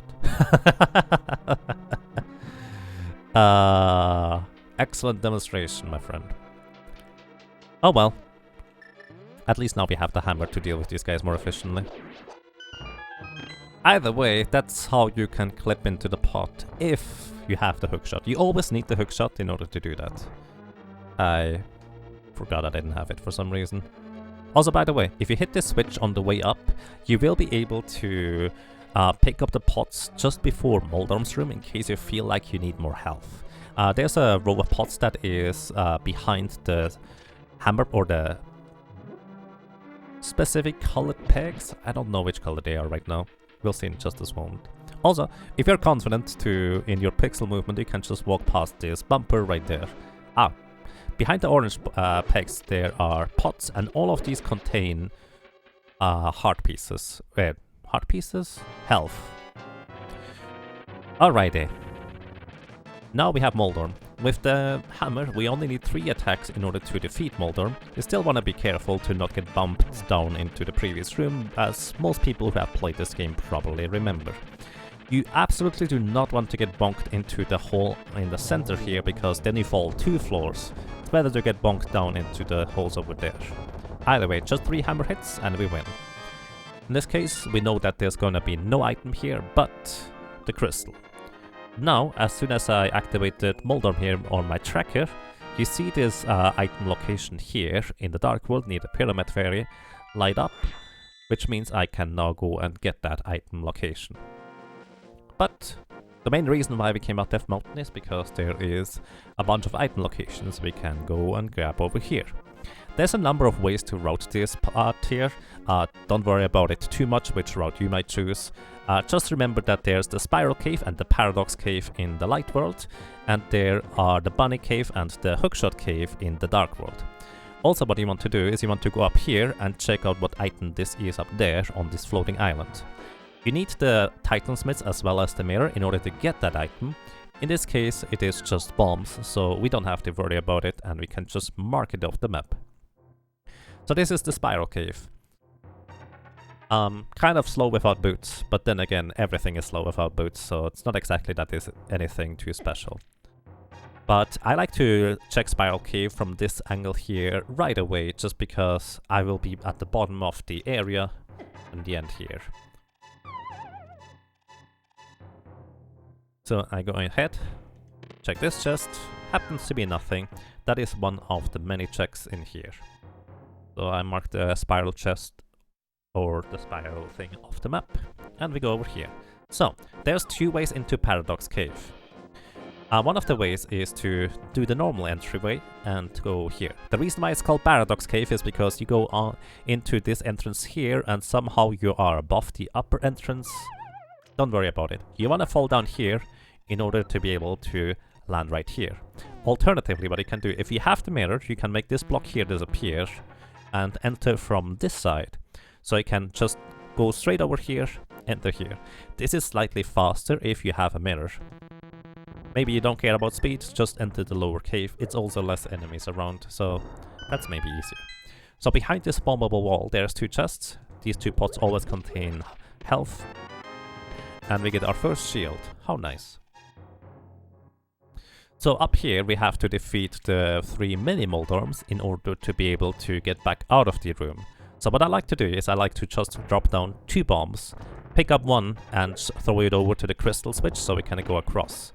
The other bomb has actually pretty decent chances of killing at least 1, if not 2 or even all 3 of the mini Moldorms.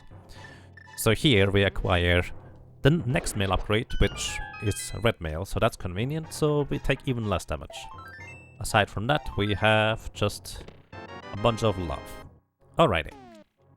So in order to get back out here, you can just fall down and take the regular way, or what you can do is you can do a bomb jump over to the left side. So this is a relatively easy bomb jump, but somehow, sometimes it just fails for no good reason. Like, it might not even be your fault, I don't know. The way I do this is I go approximately down here, where I'm just with my shadow slightly over the bottom area, and then I just tap left until my character does this. I only held left.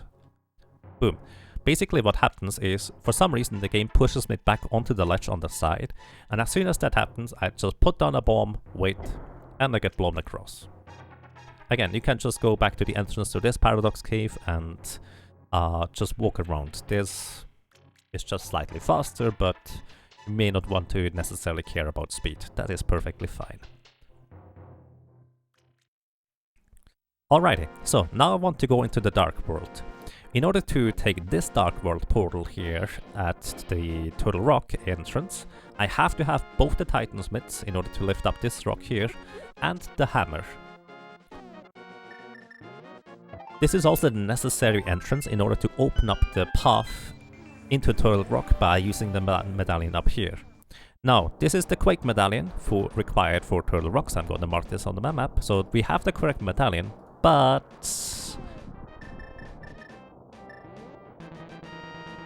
we don't have a sword, so I can't use it. That face. So over here in the Dark World, there is only 2 checks we can do. Under this rock there is the hookshot cave, but without at least having the boots, there's nothing we can actually get in there. If you have the hookshot, you can get all 4 chests in there, but well, we don't have the hookshot either. So let's see. This is the Super Bunny cave, and there is 2 chests right here, and we have the boots. Well, how convenient, we can just demonstrate this. The boots unlock 3 locations right now. Technically even 4 if we had a sword. That's not true, I would need ether too. Either way, so this is this location over here on the track here. And now, so this can be required by logic that you need to do this. So what I want to do is I want to take any ranged weapon. If you have sword beams, that's the easiest. So, in order to get across this gap here, you want to bonk into this skull pot. So the way you can do this very easily is you just face up or down, left or left, and then you start dashing. So when you start dashing, your character just does this little wiggle in position. So what you can do is you just start dashing, hold a different direction, and you can then basically do this. The reason why this is relevant is because the dash button is the same button as you pick up the pots. So if you try to dash right now, I would instead pick up the pot, so that's less than ideal. So I just start dashing, hold right, and then I need to hold left in order to bonk across the gap. So this is in logic, this can be logically required for you to do. The reason why this is considered to be in vanilla logic is because there is that one location inside Ganon's tower that you can only get to if you bonk across or bump jump across. And assuming bump jumps are not intended, the only other way is bonking. So here we do the same thing. I hold down the dash button, then press up in order to bonk across, and then hold down in order to get here.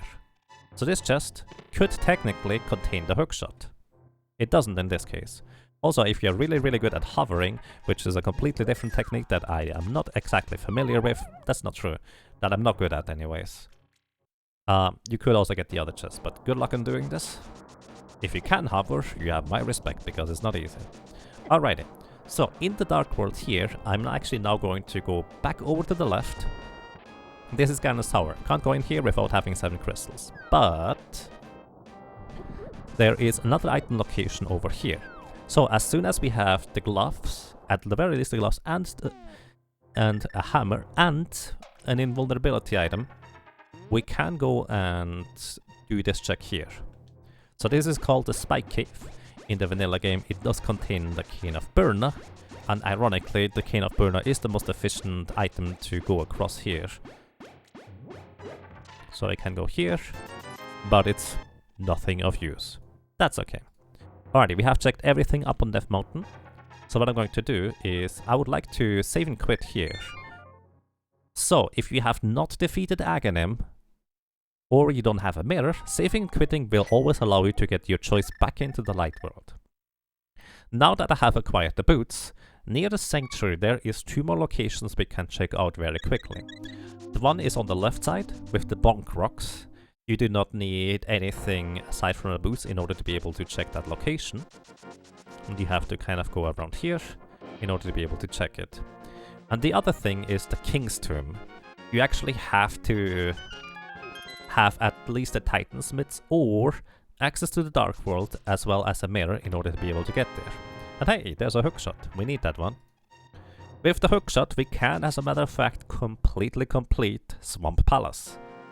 Which we preferably would like to not do, because it is a pendant, so yeah.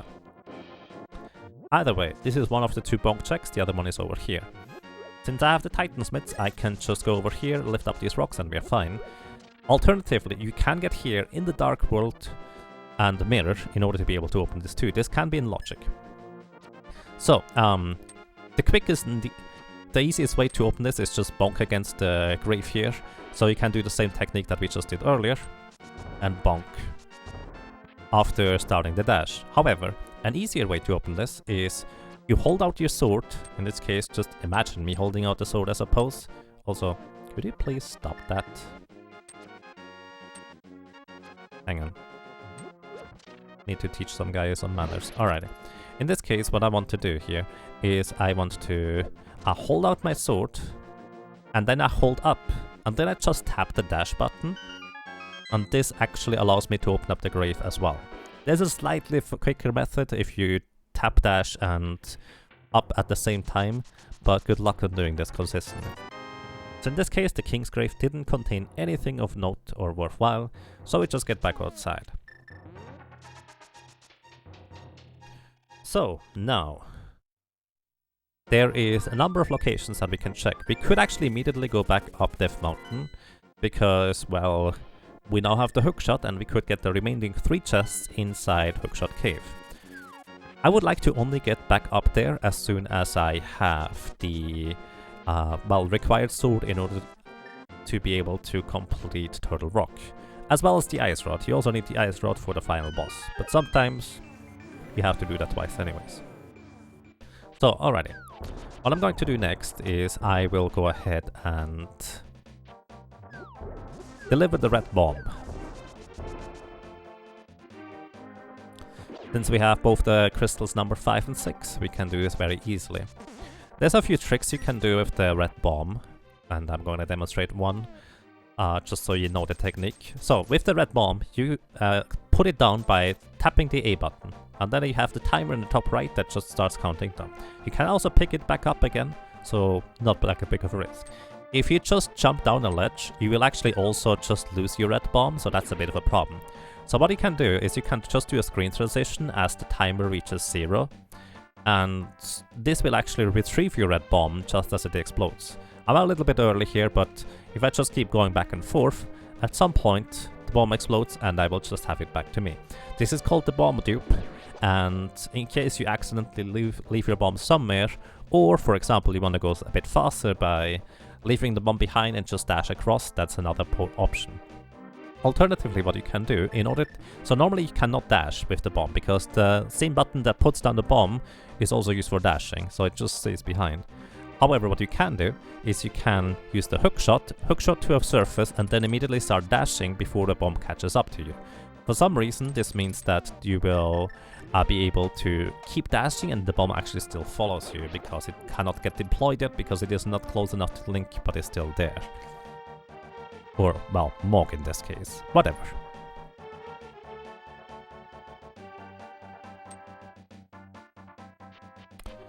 Also, yes, even though this is a tutorial, no swords 2 hours in is a pretty unusual. Alrighty. So, you want to put down the bomb in order to open up this thing. This is the only way to get into the Pyramid Fairy area. Worth noting that the earliest you can put down the bomb is if that black line is just 1 pixel across the line on the floor. Like, this is not going to work, but 1 pixel further to the left is going to work in order to open up that thing.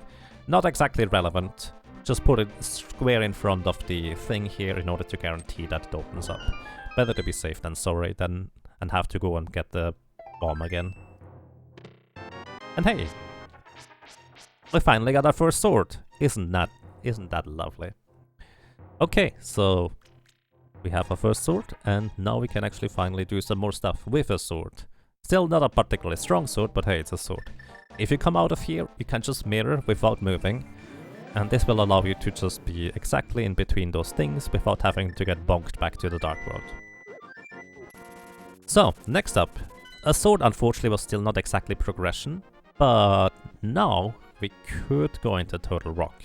So, double dipping Turtle Rock without having an Ice Rod is actually pretty much always relatively painful, because it's a long way to get to Turtle Rock, and there's not exactly like any real benefit of clearing out Turtle Rock before you can defeat the boss. However, sometimes it will be necessary, and right now it is the location that has the highest likelihood of having something useful. So, also, you might be noticing I'm running really quick there. So this is called an item dash that I just did there. You can do this with a hookshot when you are on top of stairs. And that is also a Japanese 1.0 trick, to say the least. It's relatively easy to do. All you need to do is you press hookshot and you press dash at the exact same time, and then you have to walk on some stairs of some kind in order to be able to move super fast. So yeah, also now that we have finally a sword, we can actually dash through various enemies. If you are in need of health for some reason, there is always a fairy in this rock here. And if you bonk it up from the top left, you will usually collect it before, well, it can fly away. Alrighty, so we go back into the dark world up here, because this is the only way in order to open up Total Rock. Also, once again, hookshot dash, press the hookshot button as well as the dash button at the same frame. And if you do it right, usually we'll be able to move super fast. It's basically run speed. In order to cancel this, you can just press the dash button again and you're back to normal.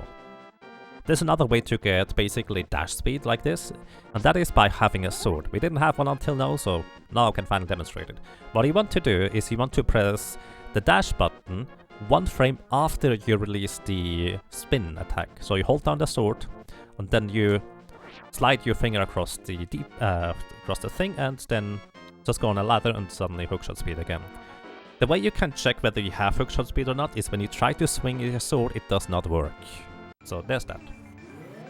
Transforming or going into the dark world here removes hookshot speed.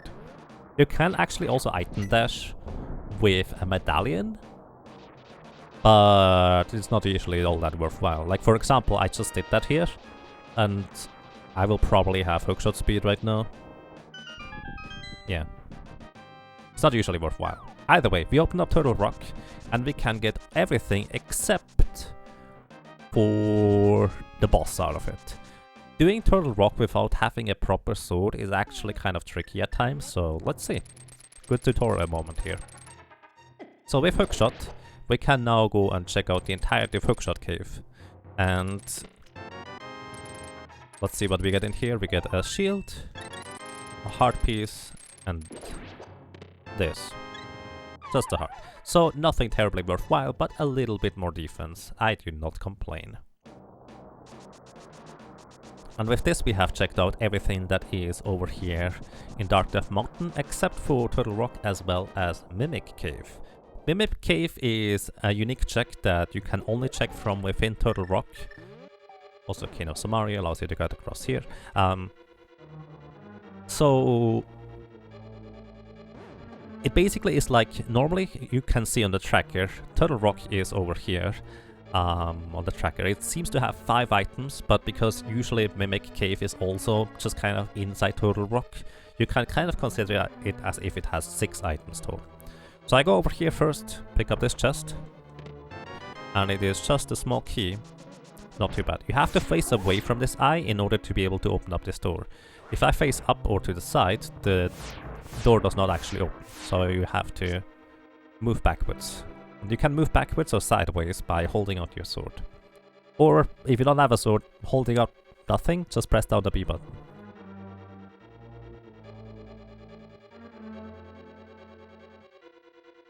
And yes, you do, Yossi, but I think it's usually more hassle than useful. Alrighty, so here, if we have a hookshot, we can just light all the torches. You need the fire rod for that, by the way. And then just hookshot the torch here. This is the easy way. There's a slightly quicker way to hookshot immediately after the last fire rod shot, but let's just go with this. Also here, in order to get past these roller dudes, you can just hookshot, because while you're hookshotting, you're invulnerable. Or you can just navigate your way around these things. What I like to do if I have invulnerability is I just use invulnerability, open up the chests, and then just walk back. I don't even, if I have half magic, I don't even bother cancelling invulnerability, because it will last long enough anyways. Then down here, we can refill our magic back to full and just go back into the main room. You can alternatively also just mirror back to the entrance. It's not much slower. Especially it's also safer if you don't have invulnerability item or no magic in order to get past the other things. So mirroring is a pretty good choice. In this next room, I want to use a fire rod in order to kill this guy. Because this guy always has a small key inside of it. And you kind of need the small keys in order to proceed here. Then in this room, what you can do is you want to hit this switch in order to be able to... Oops, that's not what I wanted to do. In order to be able to move the block over there to make a chest appear. Could you...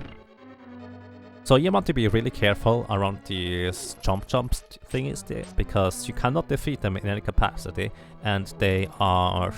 Well, they deal a ton of damage. We have red mail right now, so it's not quite as bad, but you want to be careful. So I'm gonna hit this block here, or alternatively, you can also move this block over here, does not matter which one, and these will make the chest appear. So then you just go across, just kind of somehow find your way across here, open up the chest, and move on. So we have now acquired the big key, which is either here or in the next chest at the very least, because you need to have it before you need to go through the big door. Or the big chest, for that matter.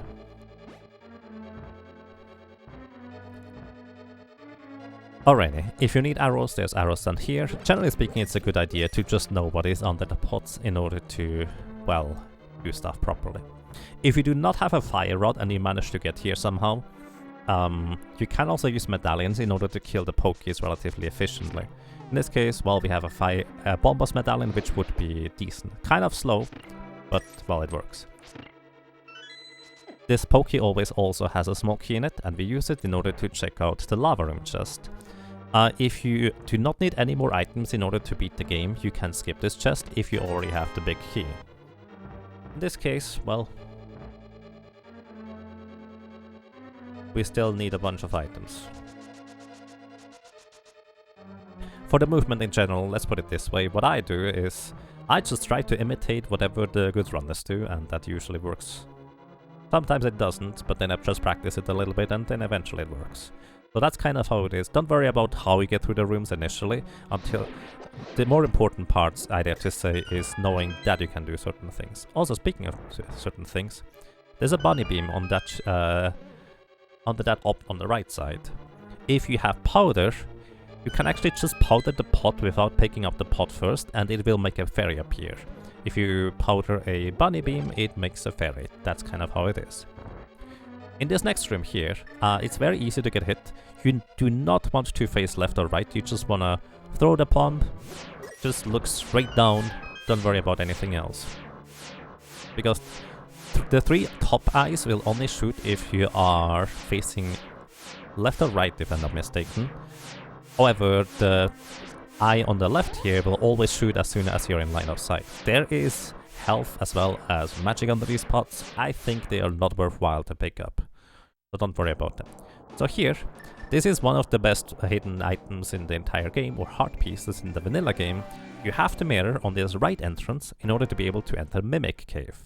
So this is that Mimic Cave I was talking about. You have to have the mirror and access to Turtle Rock to this point. So, once again, in order to move the mimics properly, what you want to do is you want to hold on to a ledge or a side or an area here in some capacity. Make sure you do not hold the direction before you hold on to these things with the A button. Otherwise you cannot move them. So right now I can just move them relatively freely, however I please. So I just move this guy over here, use the hammer to hit this guy with the hammer, hit these guys with the hammer, and that opens up the door. Kind of simple. Oh, and we finally get another sword. So, with these swords, we can now go and grab the ether tablet, which we know is a sword, and whatever is on the bombos tablet, which we actually have not checked yet. But hey, that's 2 seats in a row where the sword was in Mimic Cave. That's kind of funny. Alright, and now, well, we just continue on through Turtle Rock. We still need the ice rod in order to defeat the boss at the end of Turtle Rock. So that's that. If you do not have boots, you can just use a bomb in order to open up this wall, but boots, you can just bonk into this wall. So, I'm using a little trick here in order to stand on the pegs while I'm hitting the crystal switch over there. What this allows me to do is basically, as soon as I get off the pegs, I have a little bit of invulnerability and I can just walk through this roller thing without getting hit. It's not necessarily the most efficient or quick method, but it is pretty close to it. So this room here, what you want to do is just hold right and down. in order to be able to get to this pot here. Hit the switch once, and then you go up here. Now you hold right and down. If you want, you can optionally go over here in order to get a full magic refill and 2 hearts from this area here. If you are worried about your health, what you can do is either use Cane of Burna or the Cape in order to avoid taking damage from these fire bars, or use the hookshot. The hookshot is has a bit of a caveat that it just takes such a long time in order to extend it properly. It's kind of slow. I don't like doing that. I'd just rather take that 1 heart of damage. It's fine. Either way, just find your way through here and through here.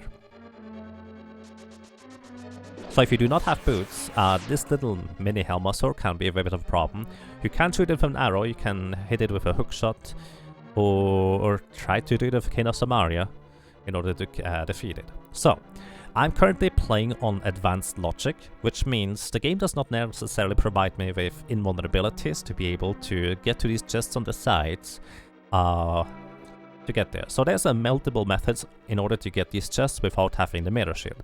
Mire Shield, you can just walk against them and it will blink off your shield and you can get to the chest. Then with the Mire Shield, what you can do is you can face up or down and hold out your shield to your side. So right now, the shield is actually on my left side. This shield actually works. So which means, if I were to go to this chest, I hold out the shield and just move back to the main pathway, it will actually still protect me even though I'm moving to the side there. So that is how you can do this with the Mire Shield. Cane of Burna and, well, the Cape is kind of self-explanatory. You can just walk through the things, they do not hurt you while you're invulnerable. Other than that, you also have the boots method. The boots method kind of is a bit tricky, you need to practice it a little bit. Also, let me get rid of this beetle real quick. You basically want to move a little bit down, start dashing left, and then just stop the dash right here.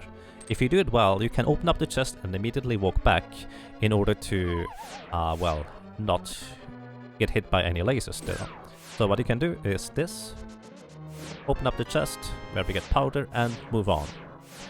Worth noting that only the front of these lasers actually have a hitbox, so you can actually walk through the back. If you do not have boots, another easy method is you just walk over here, do a very brief pause, and just keep walking. Then you wait until this guy finishes shooting, and then you just walk over here, a little bit up, and you're through. Kind of easy. And that's it. So, if you are not particularly, well, self-confident about your abilities, you can actually open up this door, and if you die on the Blazer Bridge or on Trinex, you can actually immediately go back here afterwards. If you go back in here, if you die or anything like that, your respawn location will be right here. So that can be a very nice safety, so to speak. Also, we have gotten all the items out of Turtle Rock, unfortunately no ice rods, so, well, we have to go and search other places for this. So, what most people would like to do at this point, I think, is go and grab the sword, the tempered sword, over on the Ether tablet. If you are more experienced, you don't need to necessarily worry about getting the sword right now, because you have all the tools in order to be able to do this without any trouble. Also, once again, hookshot speed to go up here quicker. Also, by the way, what you can do is, if you hold out your sword and then do hookshot speed, while holding out the sword, you're actually going to go really quick up and down the ladder while holding out the sword. So this is slightly faster to climb these ladders. Then you just release the sword and you keep the hookshot speed.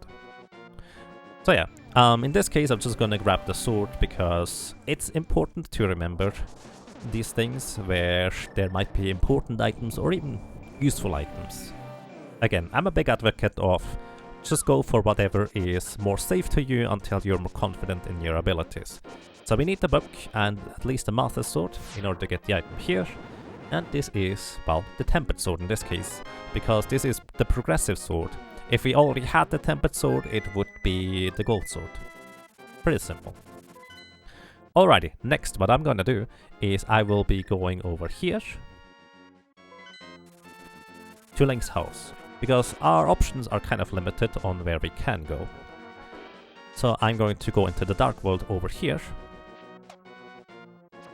and just go into Swamp Palace. Swamp Palace is a pendant, kind of like before. I would prefer not completing that, to be completely honest, if I can avoid it, but, well, we still need 2 unique items, so chances are, well, I'll still have to go for it. But before I go into Swamp Palace, I'm going to make a slight detour over here. We need the Mire, Master Sword, and the book in order to be able to get this tablet. So this is the vanilla bomb boss tablet. And let's see what we have over here. You can once again still check the item what it is if you don't have the appropriate sword, you just need a book for it. In this case, just a piece of heart, not exactly any progression, so we go into Swamp Palace. In order to enter Swamp Palace, you need to have a mirror and the flippers. In order to go further into Swamp Palace, you need to have the mirror, the flippers and the hammer. In order to beat the Swamp Palace, you on top of that need also the hookshot. So, in order to open up the Swamp Palace, we have to go back in here into the dam and pull this thing. So, in the vanilla game, I do believe this actually you do not have to activate multiple times. However, in the randomizer, it is possible for you to accidentally put a key on the water, and you would not be able to finish the dungeon if you did that by accident, so this is a safety measure for the randomizer, for people to not accidentally, well, get softlocked, so to speak. Softlock means you can no longer beat the game, because you are, well, out of options. So here, in Swamp Palace, we have this item over here. This is, I don't actually know what this is in the vanilla game. This is just a chest with stuff in it, might be map or compass. In this case, it's the big key. Swamp Palace is one of 2 dungeons that does not require the big key, by logic even, to beat the dungeon, because they are only required in order to open up the big chest. So there's that. So this is the only item we had access to before we found the hammer. It is possible for that one chest to contain the hammer, but it is very unusual. But it has happened before in the past, so it's a bit trolly if your randomizer seat decides to do that. That's a map chest. And yes, actually it is true, we still have not found the intended bow for that matter. That is also worth keeping in mind. Our bow that we have currently is out of logic. So that's kind of curious. So here, there is a small key over here that you want to grab, which you can only grab with the hookshot. Then there's another chest down here. And if you have the hookshot, you can just more or less hookshot onto these things, the skulls, to speed up your movement. Speaking of which, dashing is faster if you have to go about a screen's length worth of distance. Hookshotting is faster if you are closer. I don't actually know the exact distance, but that's kind of how it is, generally speaking.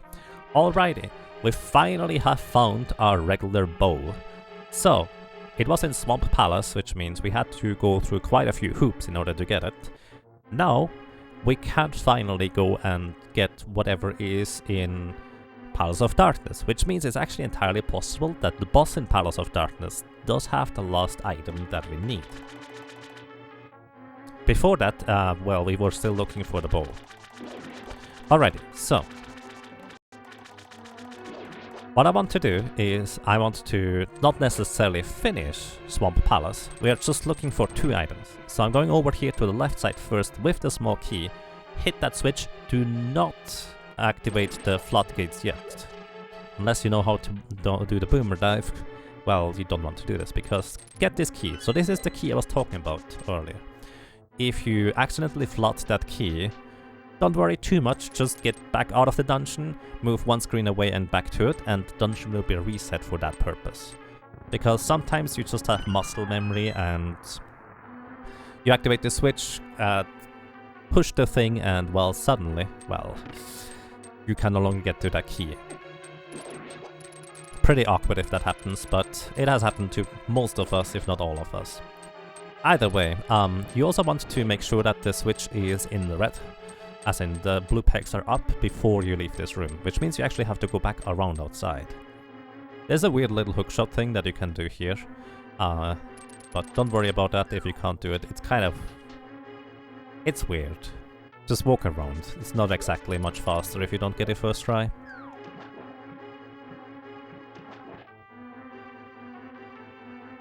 Alrighty, and if this would be a crystal dungeon, what I would normally do is I would immediately go to the boss first rather than go left side, because I don't really care too much about left side, and there's more item locations on the back side. Plus, I would have to defeat the boss at some point anyways. You go to the left side here for these two chests, which often don't really contain anything useful, but sometimes they do. But this is one of those locations that takes you like a minute or two to check, and, well, you might not get anything. Hey, we have now the mirror shield. I like mirror shields, but it is not exactly required in any capacity. Oops. So at this point, we have neither found the compass nor the map. And there is... oh, I actually found the big key earlier. What I should have done is I should have opened up the big chest before coming over here. Oh well, that's fine. So, we have 1, 2, 3, 4, 5 locations left. 2 of these locations will be map and compass, and 2 other locations will be items. At this point.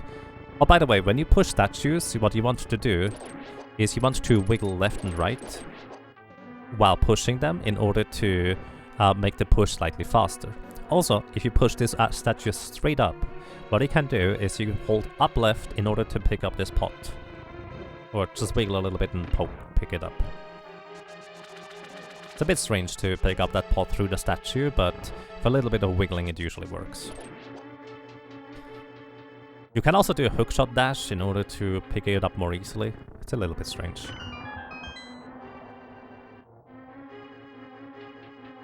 Alrighty, so there is 2 more chests over here. Sometimes you find the big key in these chests here and you want to briefly backtrack just to check the big chest. Oh, hey, there's an ice rod, we need that one. So, what you can do then is you go up here. Now, there's a catch to this, because look where I am. I am actually behind the thing and immediately go back down without even pressing any buttons. So this is a little bit of a weirdness with how this staircase works. It just spawns you behind. Just go straight back up in order to go back up, so don't worry about it. It's weird. You can avoid that from happening by doing a dash into the staircase, from having yourself aligned with this wall or this wall at the bottom. Not entirely sure why the staircase is like that, it's just bugged. Don't worry about it too much, just go back upstairs if you want to do the big chest. Pushing this gives us another item. And here we go. So there's 1 item left on the boss here. At this point, what is also a reasonable assumption is maybe the last item you're looking for could be on the pedestal. The pedestal, once again, it requires you to have all 3 pendants. And if it's, in this case, would be the Ether Medallion, it could absolutely be on the pedestal, because, yeah, that's a possibility. For this guy here, just hookshot with a little puff and swing with your sword. If you have the Master Sword, you need to swing twice. If you have the Fighter Sword, what you want to do is you hold out the sword, hookshot a puff, and then release the spin attack. Alternatively, if you're good enough, you can just hookshot 2 of them in order to do a spin attack. And if you're really good, what you can do is you can do a hookshot dash in order to grab these things and just destroy them really quickly. I have done this once efficiently. So for the second phase, if you have a tempered sword, just do 2 tempered sword spins in order to defeat this guy. Very easy. If you're a little bit more advanced, you can select the fire rod or the ice rod in order to kill him slightly quicker by using 2 fire rods and ice rod shots. With the tempered sword spin, he will die. You can also alternatively use 1 silver rod shot in order to kill it. So that's also a possibility. Alrighty, we have completely completed Swamp Palace at this point. Still looking for that Ether Medallion. However, at least we have the Ice Rod now, so we could go and complete Turtle Rock.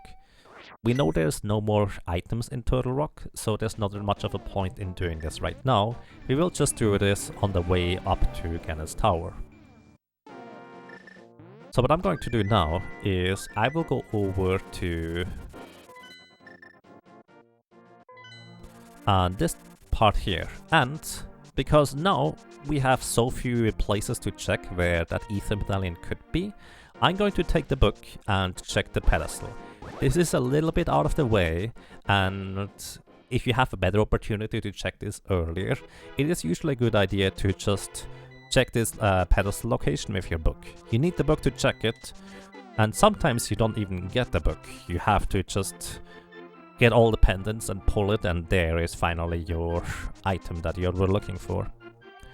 This magic coin freezes everything. Wow. I have not had a pedestal seat in a really long time. But we just found our last item. Again, it is actually very unlikely for that to be there, but it is possible.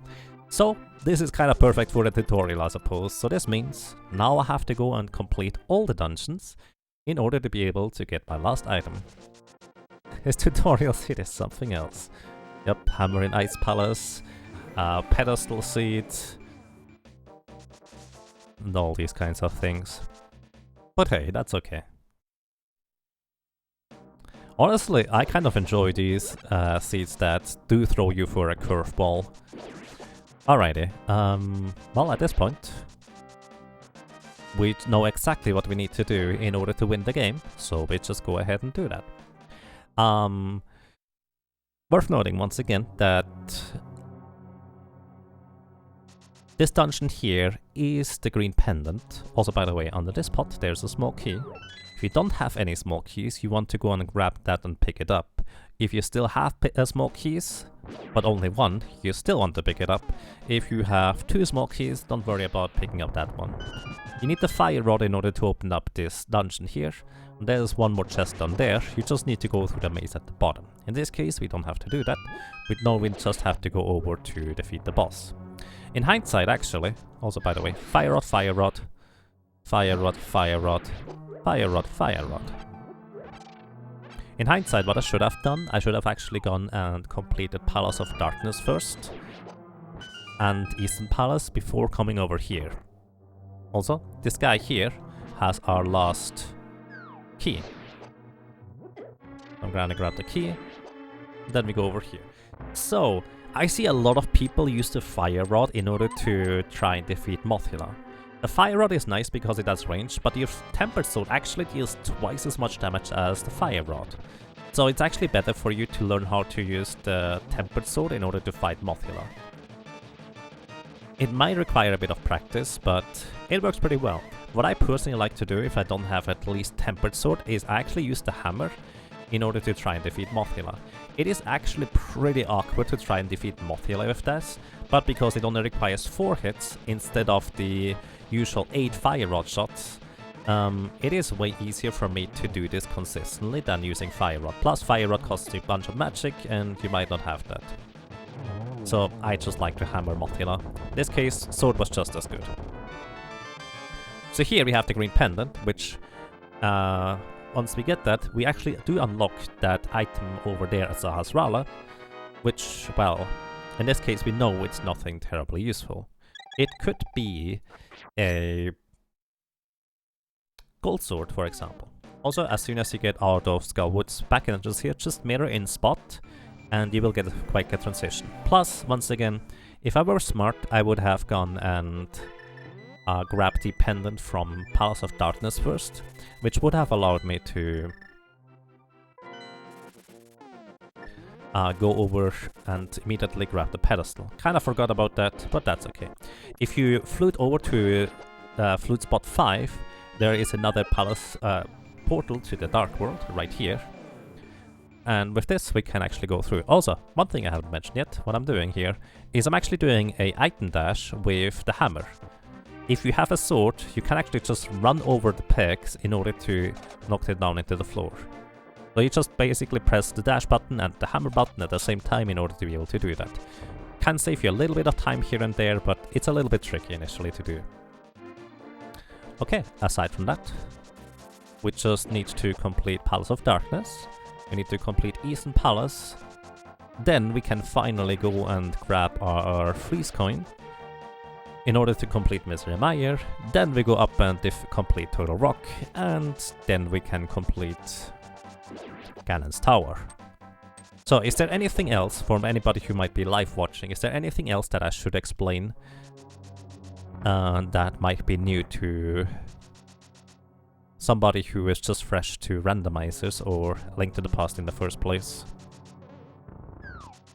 Again, I'm not necessarily aiming to complete all the things. Oh yeah, by the way, you want to hit that switch over there right now. So either you can use a sword beam, which is a bit tricky because it tends to go against this wall, or even better, if you have King of Samaria, push a King of Samaria block up against this thing, explode the King of Samaria block, and it will activate the thing.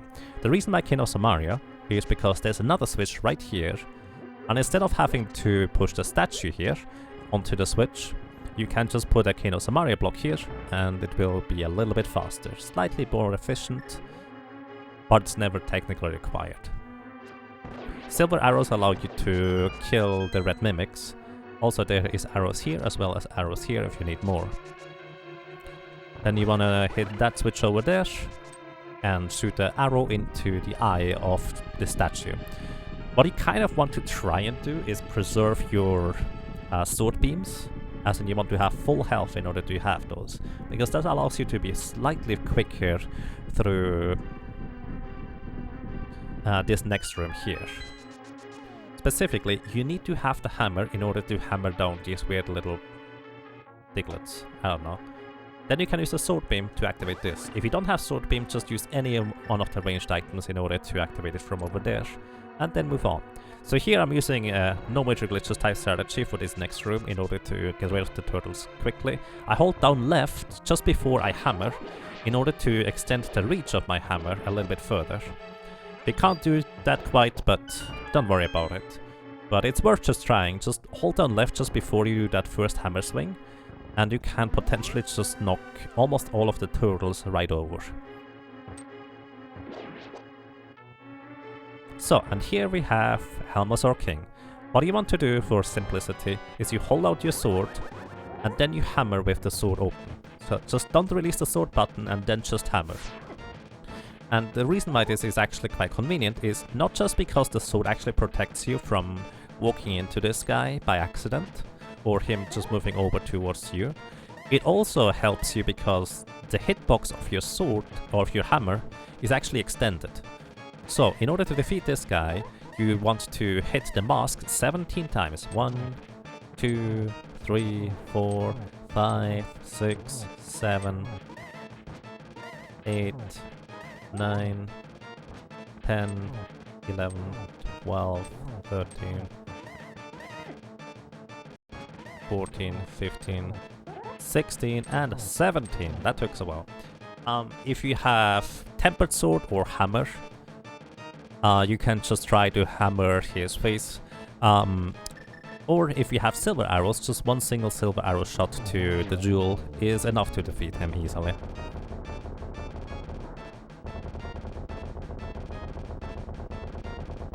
By the way, these spikes no longer hurt you after you defeat the boss. Like, it's literally impossible to get hurt here. Okay, and now we have the third and final pendant, which is actually required here. So, now, important. Do not forget that we still have not completed Eastern Palace yet. We have been inside Eastern Palace, but we haven't completed it yet. So, go back in here.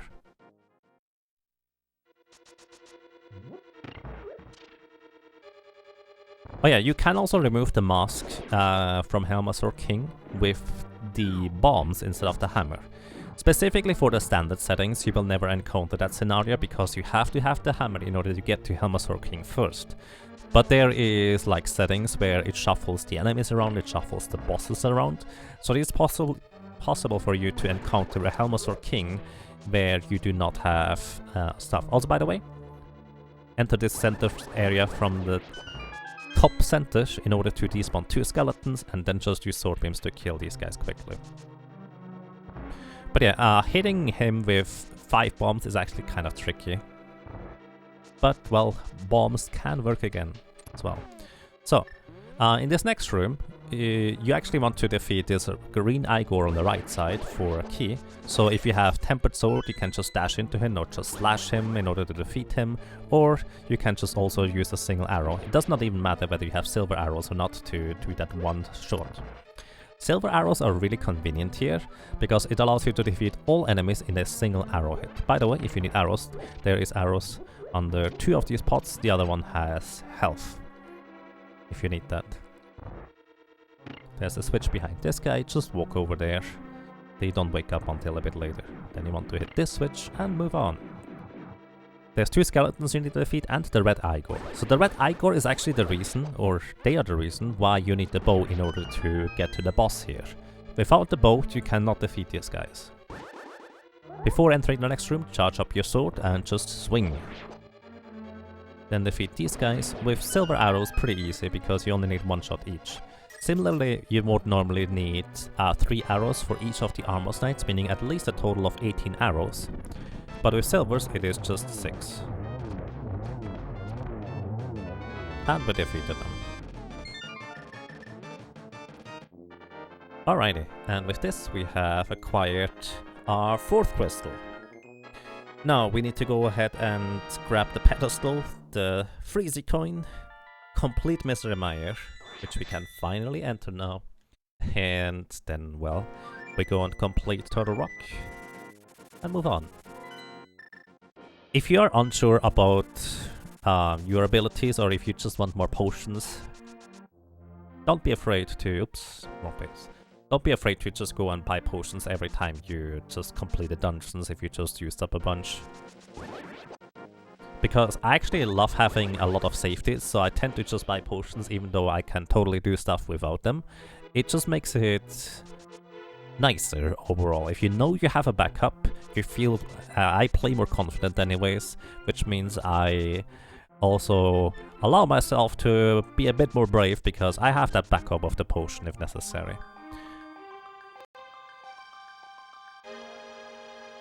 Alrighty, and we finally get the item from the pedestal. The Ether Medallion. So, with the Ether Medallion, we can now go ahead and complete Misery Mire.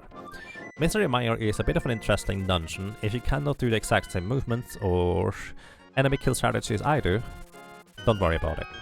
What you want to worry about, just kind of, you don't necessarily need to do this, but it's worthwhile knowing about. I just picked up this rock here from the bottom before stepping on the switch. That is so the duck actually I flew with here is in a slightly different position. It's called the spooky action glitch if you'd like to read about it. But in short, what this will allow me to do is it allows me to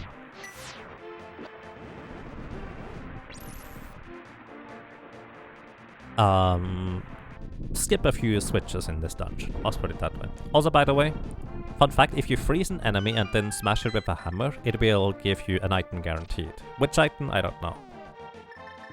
But hey, in case you need magic for some reason. Either way, what I'm gonna do is you can hookshot across here, or you can use the boots in order to bonk across here. The logic can require you to use the boots if you don't have the hookshot in order to get across here. In this next room, what I want to do is I actually want to have the fire rod selected and kill these enemies as quick as possible. So I just do something like this. Oops, I messed up. So you can completely one-cycle these enemies here if you are good enough, which apparently I'm not. But the fire rod can help you in that. You don't necessarily need it, but, well, it's useful. So, generally speaking, I always go and open up this chest here first, but you can also go to the right side in order to open up the chest on the right side first. It's entirely up to you. Also, if you can hover and the big key is here and you're otherwise in go mode, you can just hover straight across to the left side here. I can't do that, but hey, maybe you can.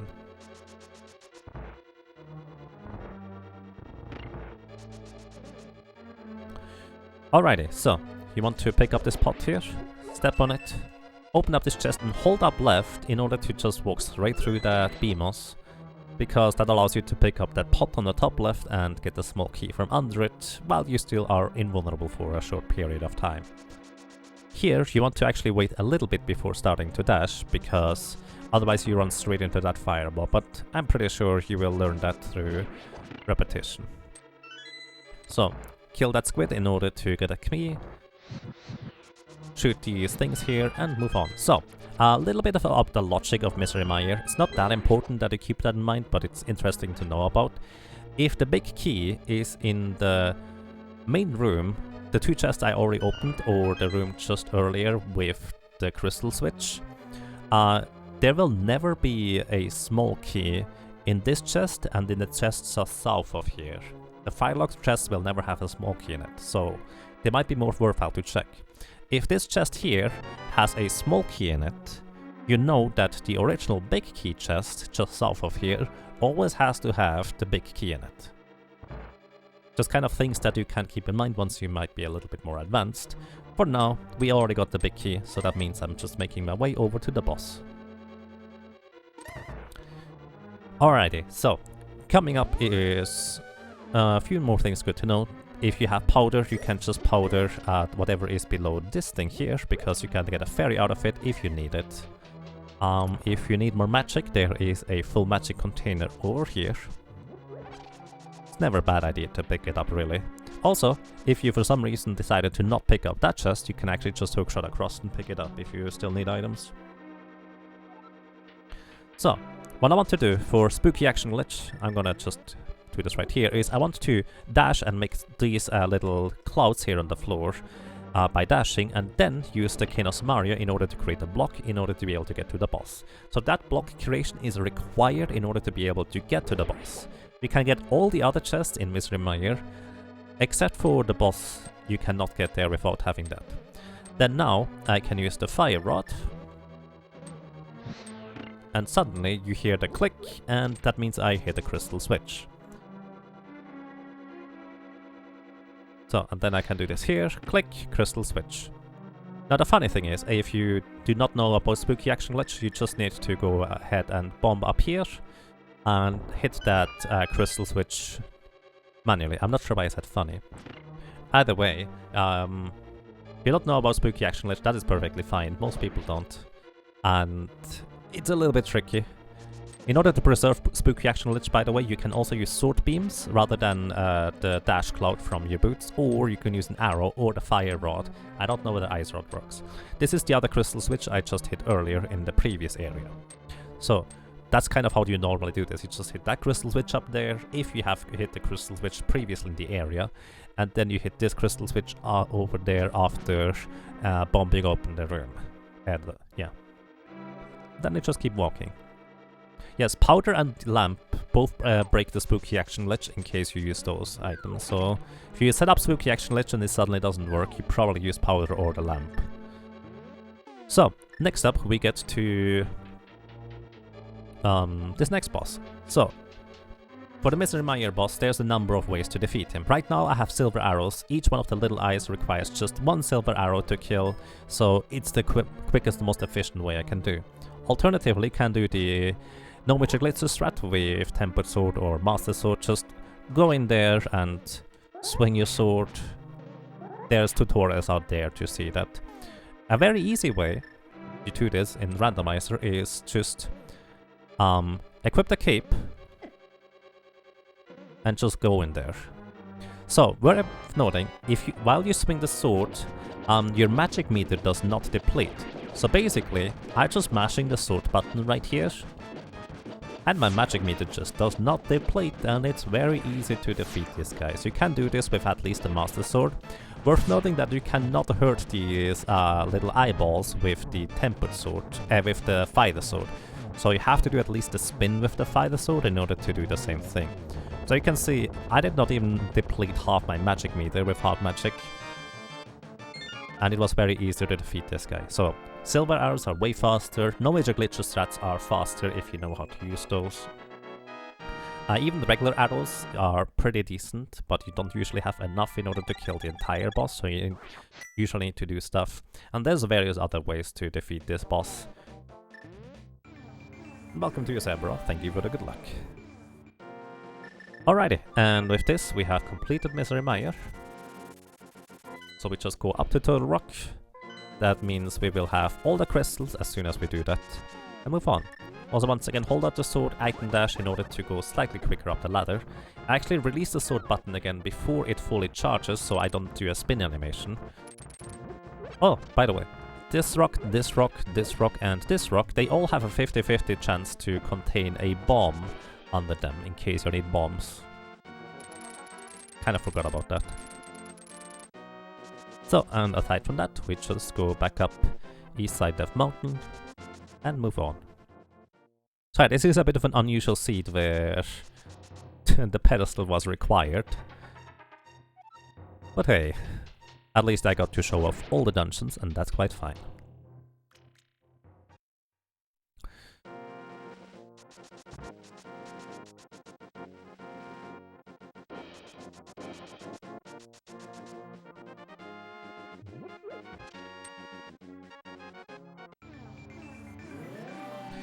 So, worth noting, there's a little thing you could in theory do for Turtle Rock. You know how we basically opened up the safety exit at the laser bridge?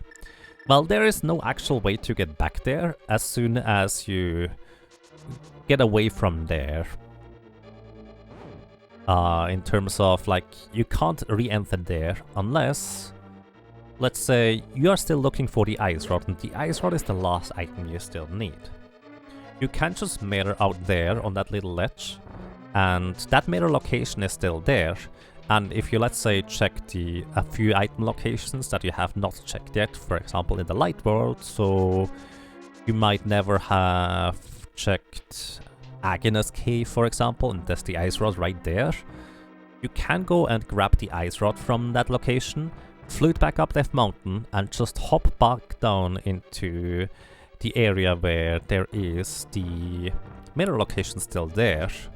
So you can basically preserve the mirror location just outside of the laser bridge room and get back there in the light world in order to get back onto the laser bridge a little bit more efficiently. It is very, very unusual for that scenario to happen, but it's worth keeping in mind. Also, even if you go into the dark world, you can preserve that mirror location if instead of mirroring back away from that ledge at the end of the laser bridge, you can instead go ahead and die in order to get back places. So there's a bit of a difference between saving and quitting in order to basically go to another spawn location, or dying in order to go back up that mountain. Because let's say you die in the dark world. Also, we have all the items here. By the way, let me just demonstrate the mirror shield real quick. So mirror shield just completely protects you from these attacks here, so you don't have to worry about it. You just walk over here, grab the chest. So now what I can do is I can hold out the sword, and the shield is actually on the right side here. So it's still fine, and it's very easy to get past here. Just wanted to demonstrate this. Either way, if you basically die in the dark world, for example, but you still have the mirror location in that spot, you can actually effectively tell the game that you would like to continue, but it will spawn you back in the light world if you have not defeated Ganon. So that's another way how you can get back up that mountain without removing your mirror location. But might be confusing, don't worry about it, it's a scenario that almost never occurs. For Trinex, you always want to defeat the fire head first. So, I have Tempered Sword, so what I can do is I want to freeze the fire head, hit it a total of 5 times, and then switch over to the ice head, use the fire rod on that one. So, I actually dashed behind Trinex. This is a little bit of an advanced strategy, but I'd actually say it's not that difficult if you practice it a little bit. Because normally when you swing at the Trinex head, it will actually bounce you relatively far away from the head. And basically, normally you only get 3 swings in with your sword, rather than the entire 5 or 4 for that matter in this case. Either way, I'm just blubbering on. Basically just watch a bunch of runners with different equipment sets defeat Trinex and you will learn, probably. So I can hit this 4 times and then I immediately ice rod again. Switch to the fire rod before the head explodes, because you cannot open up your menu while there's an explosion happening on the screen. Hit the last one, hit this guy, hit this head 3 times, or 2 times I guess, and just defeat it eventually. Worth noting is that both the fire rod and the ice rod do deal damage to these heads, but I think only for the fire rod the first attack actually deals damage because of the lingering hitbox, whereas the ice rod, the first attack does not deal damage. You will have to use multiple times the ice rod. Either way, for the snake part, he will always go down and left. While he is going down and left, he is still vulnerable at his head. However, as soon as he reaches the bottom left corner, Trinex will no longer be vulnerable on the head, instead you can only hit the middle piece. So that's that.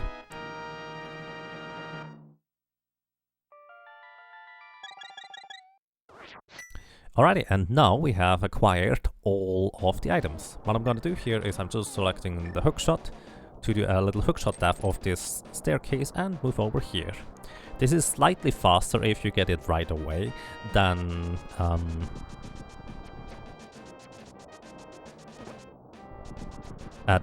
just dashing and running outside. But all of these little things with like better movement and such, you can probably just learn as you go. Most of them are not difficult, you just know they exist. And once you have a little bit better execution, it will be rather easy to execute them if you want. So now, we enter Ganon's tower, and in here, there is a total of 22 possible locations where the big key can be. We don't know where it is, so what I personally do is I always go to the right side first, open up these 2 chests, and see. In this case, we already get the big key. If I get a small key, I go to the right side here. If I don't get a small key, well, I don't.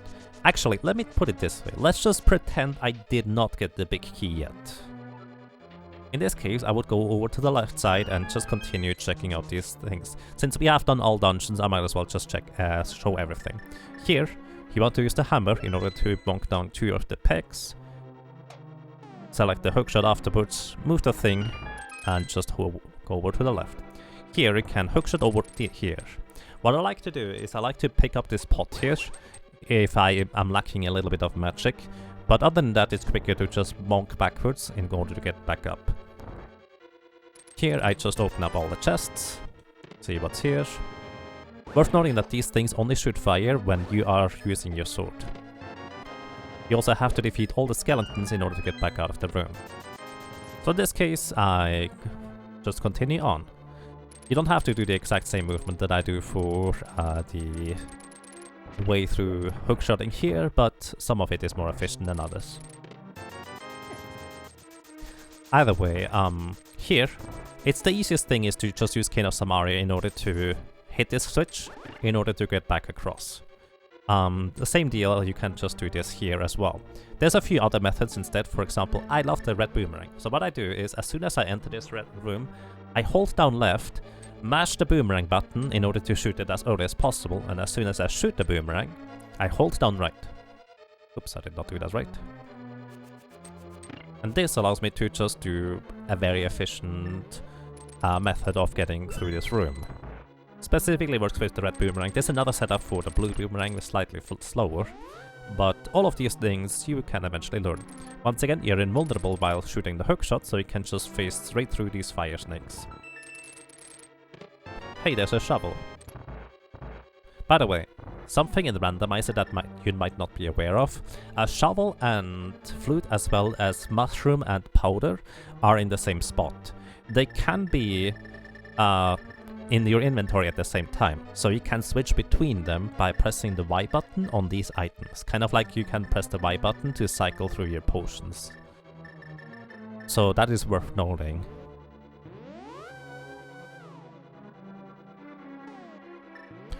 So in order to get the chests on the left, we have to go specifically this path through the mirror maze, or whatever you want to call it. The top left switch is what you want to hit in order to open up this wall. There's 4 more chests right here. And hey, we even get a gold sword. The gold sword deals twice as much damage in terms of a swing as the tempered sword. But if you charge up the gold sword, in order to do a spin attack, it still deals the same damage as if you were to do a swing. So the Upgrade from a tempered sword to a gold sword is not as impressive as the other way around. Also, by the way, you can just bonk in order to avoid this teleporter thing, but at the same time, there's not exactly much of a harm to go through here, especially if you still need arrows. There is an arrow port right here, so that can be relevant. Or alternatively, if you still are looking for swords, because you at least need the Master Sword in order to defeat Ganon, it might be a wise idea if you already have the big key to briefly go over here, open up the big chest. Most of the time when you play this game, you will already have enough swords when you arrive here, so that's not gonna be that big of an issue, so you just do this. So here, normally the way you solve this maze here is by lighting the torch over here, and then you see the path that you can go. So you can see this is the path that we see over here. You can just bonk against this pot here in order to be able to just jump across. Alternatively, if you do not have boots, you can just position yourself approximately here and just bomb jump to the left, or to the right actually in this case. Pretty easy to do. It's actually even easy to overshoot your goal, but yeah. Also, if you just try to go the normal path, you can use the Ether Medallion in order to make the path briefly visible as well. It's a bit of a less known trick I suppose, but that is also a thing you can do. In this next room, I'm actually going to wait until the bottom right anti-fairy goes and bonks against the pot once, and then I lift up the pot. So right here, wait until bonk right here, and then I lift up the pot. This makes it so the anti-fairy gets out of this room a little bit quicker, so I can bomb this open and open up the chest. Alternatively, you can always just use powder on these anti-fairies in order to get a fairy out of it to refill your health. It probably makes a lot of sense. Alrighty, here we have ice armors. I have no idea how to properly defeat ice armors, but I saw a runner of this game once do a really cool way of defeating these guys. I have no idea. I have silver arrows, 1 shot per Armor's Knight, pretty easy. Movement on the ice is pretty easy if you have boots, we just charge. Alrighty. Let's say we haven't found the big key yet. We just mirror back from here, and then we go back to the right side. The right side for a long time was a place where runners often would just go left side even if they found a key. But nowadays people are more advanced. So, let me show you this room quick. This room here is normally what people do last. It's the tile room. And the tile room just takes such a long time because you have to wait until all the tiles disappear. So let me tell you 2 things. 1, I'm using the cape and hold onto the wall with the A button. So right now, because I'm holding onto the wall, my magic meter does not deplete. So this is a very easy way to solve this room. Alternatively, you can of course just walk in circles and try to not get hit by things. Worth noting is that if you just come into this room without ever killing that hand, what you want to do is you actually want to somehow destroy that last tile, this one here, as quick as possible. I tend to just tank it with my face. And that actually spawns the chest before the hand comes back down. If you just wait until the tile bonks into the wall, it will make it until the hand somehow disappears until the chest appears. Just kind of minor optimization. So in this room, you want to have a fire rod. Hit this thing, hit this skeleton. Also there's a full magic container that you can pick up. Go through here. Don't worry about damage boosting, just go through. Hit this thing, and you just go through. It's relatively simple. There's a few ways of completing that room. But yeah. You can hit this switch over there on the right side, either with bombs, but quicker it is to do with the King of Samaria. So what I like to do is actually just do a item dash over here in order to do this. Basically just dash and use the item button at the same time, which will make it bonk. And then I just explode it as soon as it is over there. Basically, if you did not know, if you bonk into a King of Samaria block, it will bounce it over there. Pretty neat. There's a bit of magic there, in case you need more magic. And this is how you get the 4 chests over here, and these are all the 22 chests now at this point that where the big key to Ganon's Tower could be. If you go to the right side, I recommend, before mirroring back to the center, you pick up this small key here. because sometimes it's required. Also, worth noting, you can continue through here, and you can go through a series of rooms all the way to Ice Armor's room, but it's not just slower, but also kinda difficult. It's very rare that you ever see a runner do that. Either way, now we actually finally ascend Ganon's tower, now that we finally found the big key. Hit this, move this block in order to open up the door. There's more magic down here. Speaking of which, there's also more magic down here, in case you ever need more magic. Oops. Wow. There we go. So this next room here, what I like to do if I have silver arrows, just walk over there, down, left, and just shoot twice. Pretty easy. You can also mimic clip those if you want. There is many methods of defeating these mimics here. And worth noting that if you have the mirror shield, you can block the projectiles of the mimics, so there's that. These rooms here I'm not really going to illustrate much, I guess, because it's basically just a matter of practice until you're through. Actually, the next room here. If you are good, you can just dash straight through this room. If you're not good, like me, just fall down once and dash straight through. This is actually the second fastest method to get across here, and it's actually not slow. Also, down here is a refill room with ferries. So, if you have boots, you can just jump across here. And this is, by the way, the room why bonking across gaps is in logic in the randomizer in certain instances. Like, this is literally the reason here. As a kid, I never knew how to get over here. And there's 2 ferries in here, so if you want to grab one more for your collection, or just refill your health, that is fine. There's also a full magic container right here, which is also quite nice. Basically a nice quick refill room before you get into the gauntlet. The gauntlet is a series of enemy rooms that you need to get through. The first room here I like to complete with the bow and arrow. Just hit these other guys and do this. The next room I like to use the fire rod. Just go a little bit down, shoot the fire rod here and here and here, and you're through this one. So worth noting, I actually don't generally use the fire rod if I don't have half magic or a potion backup, because you will need a bit more magic in order to get through certain other rooms, and maybe you don't even have silver arrows to take care of landmollas, so it basically is, depending on what kind of item loadout you have, you want to be a bit careful about things. So, alrighty, this room here, going to pause real quick. If you spend a bit of time in this room, the next room we are going to fight a mini-boss, landmollas again. And if you wait in this room, for example, you take your time to powder this anti-fairy here, or the bunny beam it's called, in order to get a fairy because you were pretty heavily damaged. Make sure that you know that if you spend the time in this room, you will actually make it so all of the landmollas and here spawn closer together. It's kind of weird, but basically they start spawning as soon as you're in the previous room. So the timing can change based on that. Also, by the way, there is health here, there is magic here. If you ever need bombs, there's one here, and there's arrows right here in case you need them.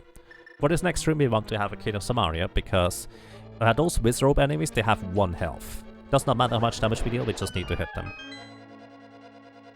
Oh, by the way, in case you're curious how you just walk across this room, well, here Ether will give you a little bit of an indication as in how this room even looks for items, for layout, just in case you were curious. This next room we also want to use the King of Samaria. It's a little bit tricky, but with a bit of practice you can complete this rather quickly.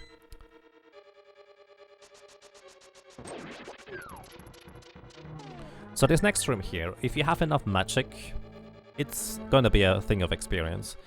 You can use the fire rod in order to light all the torches here. Alternatively, you can also use the lamp if you don't have quite enough magic. There is one little magic thing here. There is multiple little magic pots in front of the torches. There's 1 heart of health here, and there's a full magic pot right here. So, kind of a minor important thing here.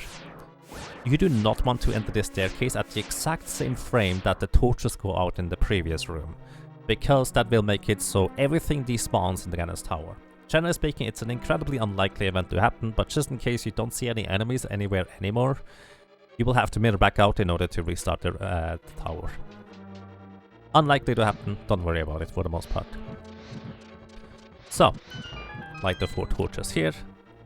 And let's say you still are looking for items because you don't have a good sword yet. There's more chests here. Also, let's say you have only one small key in this room. You want to defeat this mini Helmasaur in order to get another one, in order to get over here. So this next room is what I call my refill room. Is if I have powder, I will immediately enter, use powder, make 2 fairies in here, just heal up right here, maybe even open up the chest, pick up this pot for full magic refill and go through. So now, we have Moldorm 2. It's not uncommon that you just fall down, but, well, if you have a tempered sword, just 1 spin and 1 slash will do the trick. If you have a gold sword, just 2 slashes are fine. And then you hookshot across. There is other methods to get across, like hovering if you're good at that, or alternatively, you can also do a technique called the Moldorm Bonk, which I'm more familiar with, but it's just easy to kill this guy. And with this we have pretty much completed the entirety of Ganon's tower, and get to Ganon. Ganon, I don't really have a whole lot to say. A lot of people like to just immediately charge up their weapon in order to try and get the balls towards the main thing. I like to try and gauge whether it is better for me to charge up the weapon, like here it is, or whether it is like the previous attempts where I should have probably just done individual swings with the sword. Basically, it is a matter of practice on how you want to handle this, and I'm not handling this particularly well. You could say because I'm talking, but then again, I do it once in a while like this anyways. So the main image actually is the only one who can once in a while shoot blue balls, I believe 50% of the time. So the after images or the side ones always shoot stuff you can deflect back to Ganon itself. And then you just wait here and move on. If you still have potions for magic or something like that, it might not be a bad idea to maybe just use those in the upcoming Ganon fight. So, if you have only a Master Sword, you have to charge up your sword in order to be able to hit Ganon at all. If you have Tempered Sword, you can just do swings, 12 swings in order to get through the first phase. If you have Gold Sword, it's just 6 swings, so 1, 2, 3, 4, 5, 6. Alrighty, so this is the first phase. Now, I'm going to pause real quick here. So, with the Tempered Sword, you need 12 attacks in order to kill him. You can also do spin attacks, which count for 2 attacks each. If you are really good at this, you can actually complete this first phase before he lands, even with the Tempered Sword, but with the Gold Sword it's just easier. I'm not good at it. Either way, now, as soon as Ganon starts spinning with his stick around his head, because he now is going to enter the second phase because he took enough damage, that is when you can start hitting him again. Hitting him before, like right now I can still hit him, but it doesn't do anything. Right now I can start hitting him again. This is once again 6 hits with the Gold Sword, 12 hits with the Tempered Sword in order to defeat him. 3, 4, 5, 6. And you can use the hookshot in order to gain invulnerability. Also, as fancy as it looks to stand inside the ring of fire with the bats, it's actually easier to dodge them from inside than outside. Like, it might seem a bit counterintuitive, but it's easier. In the third phase, you just need to hit him once whenever he lands. You actually want to hit him before he jumps. So, or before he gets his thing. Because if you are too slow, you will hit him and he spins that fire bat, which can accidentally knock you into a pit, and that is very unpleasant. If you are going to get hit by a fire bat, do not hold the D-bat direction. That way you will not get bonked into anything, because you get a pretty heavy knockback to whatever direction you're not holding. So just don't hold any directions, you're going to be staying in place. Or use Queen of Burna, the cape, whatever you feel like you need to. Alrighty, and now we're going to enter this last phase after this one here. So you can check on the left side. Now these tiles on the left side are going to be falling down as soon as Ganon stomps the ground.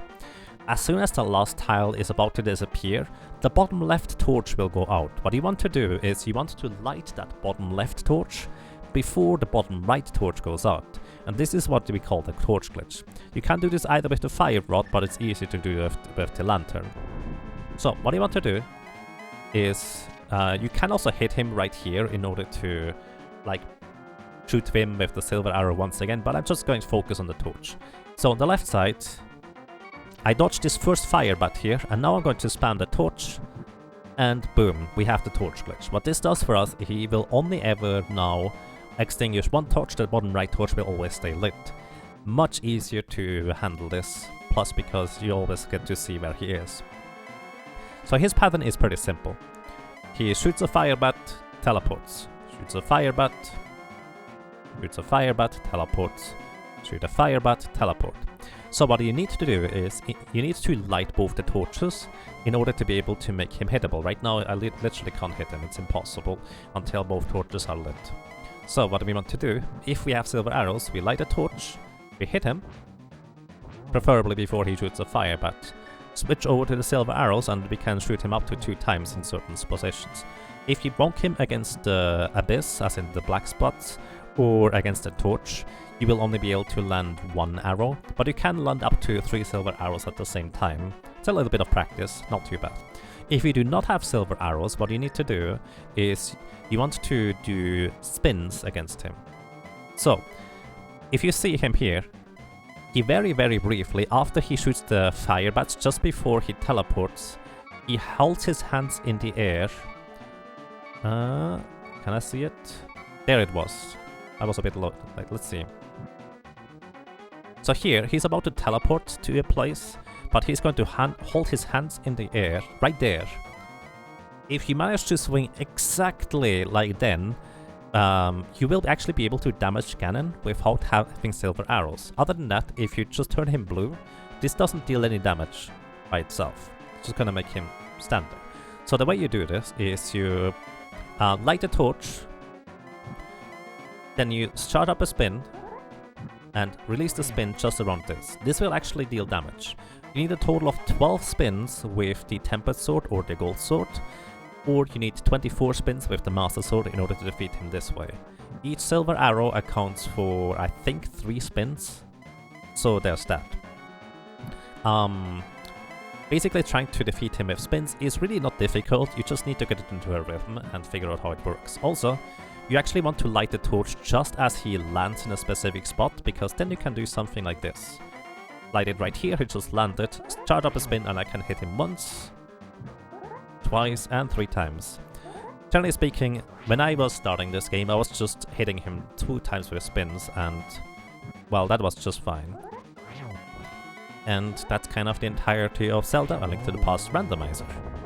Worth noting, it's actually dangerous to stay up here because while this music is playing I'm supposed to be holding out my sword and I could fall down. I am actually 1 pixel too high up for that fanfare to play, which means I actually need to go a little bit down in order to hold out my sword. It's a little bit awkward now because now I have the sword out and nothing happens and I can't move, because the fanfare is supposed to be playing at the same time as I hold out the sword. So the thing is,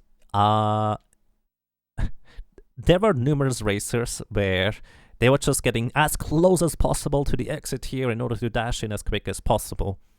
But they were too high up and the fanfare played and they were just holding up because they are so used to it. And they fell down. But yeah, that's why. So this was Zelda: Link to the Past Randomizer, the first of the tutorial seeds that I would like to do. I would like to do a few more of these and, well, I hope that was entertaining, if not educational.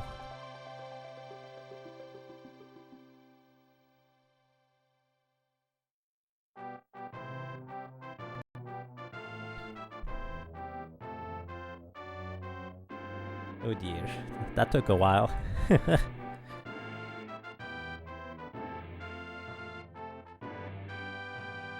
So, as mentioned before, I did not really mean to make this an old dungeon seed, but because the pedestal was required coincidentally on the first tutorial, well, I just figured I would go through everything.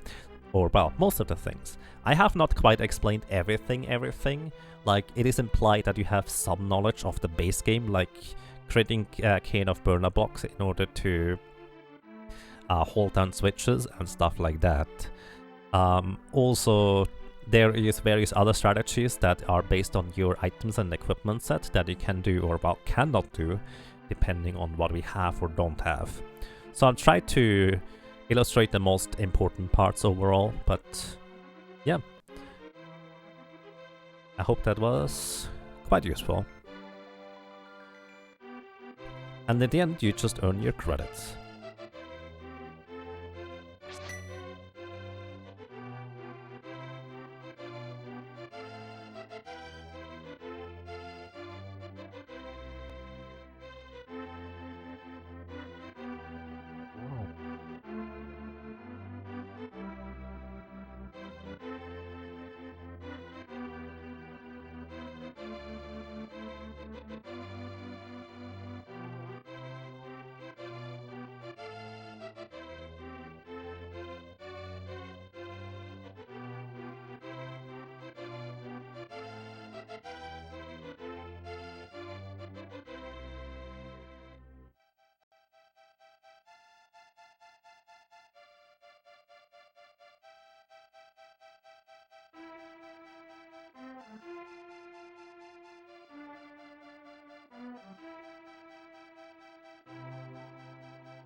You missed the whole run.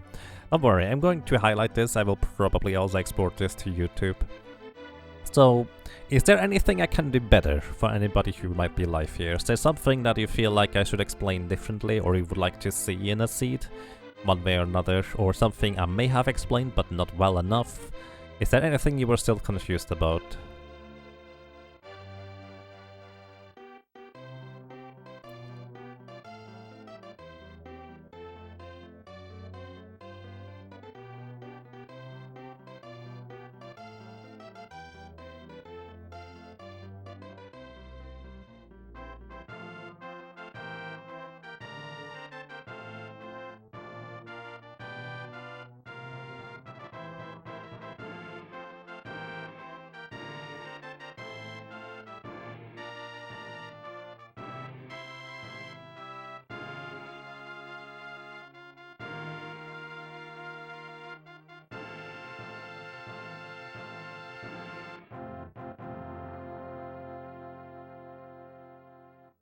Thank you. I appreciate that.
Alrighty, and that was that.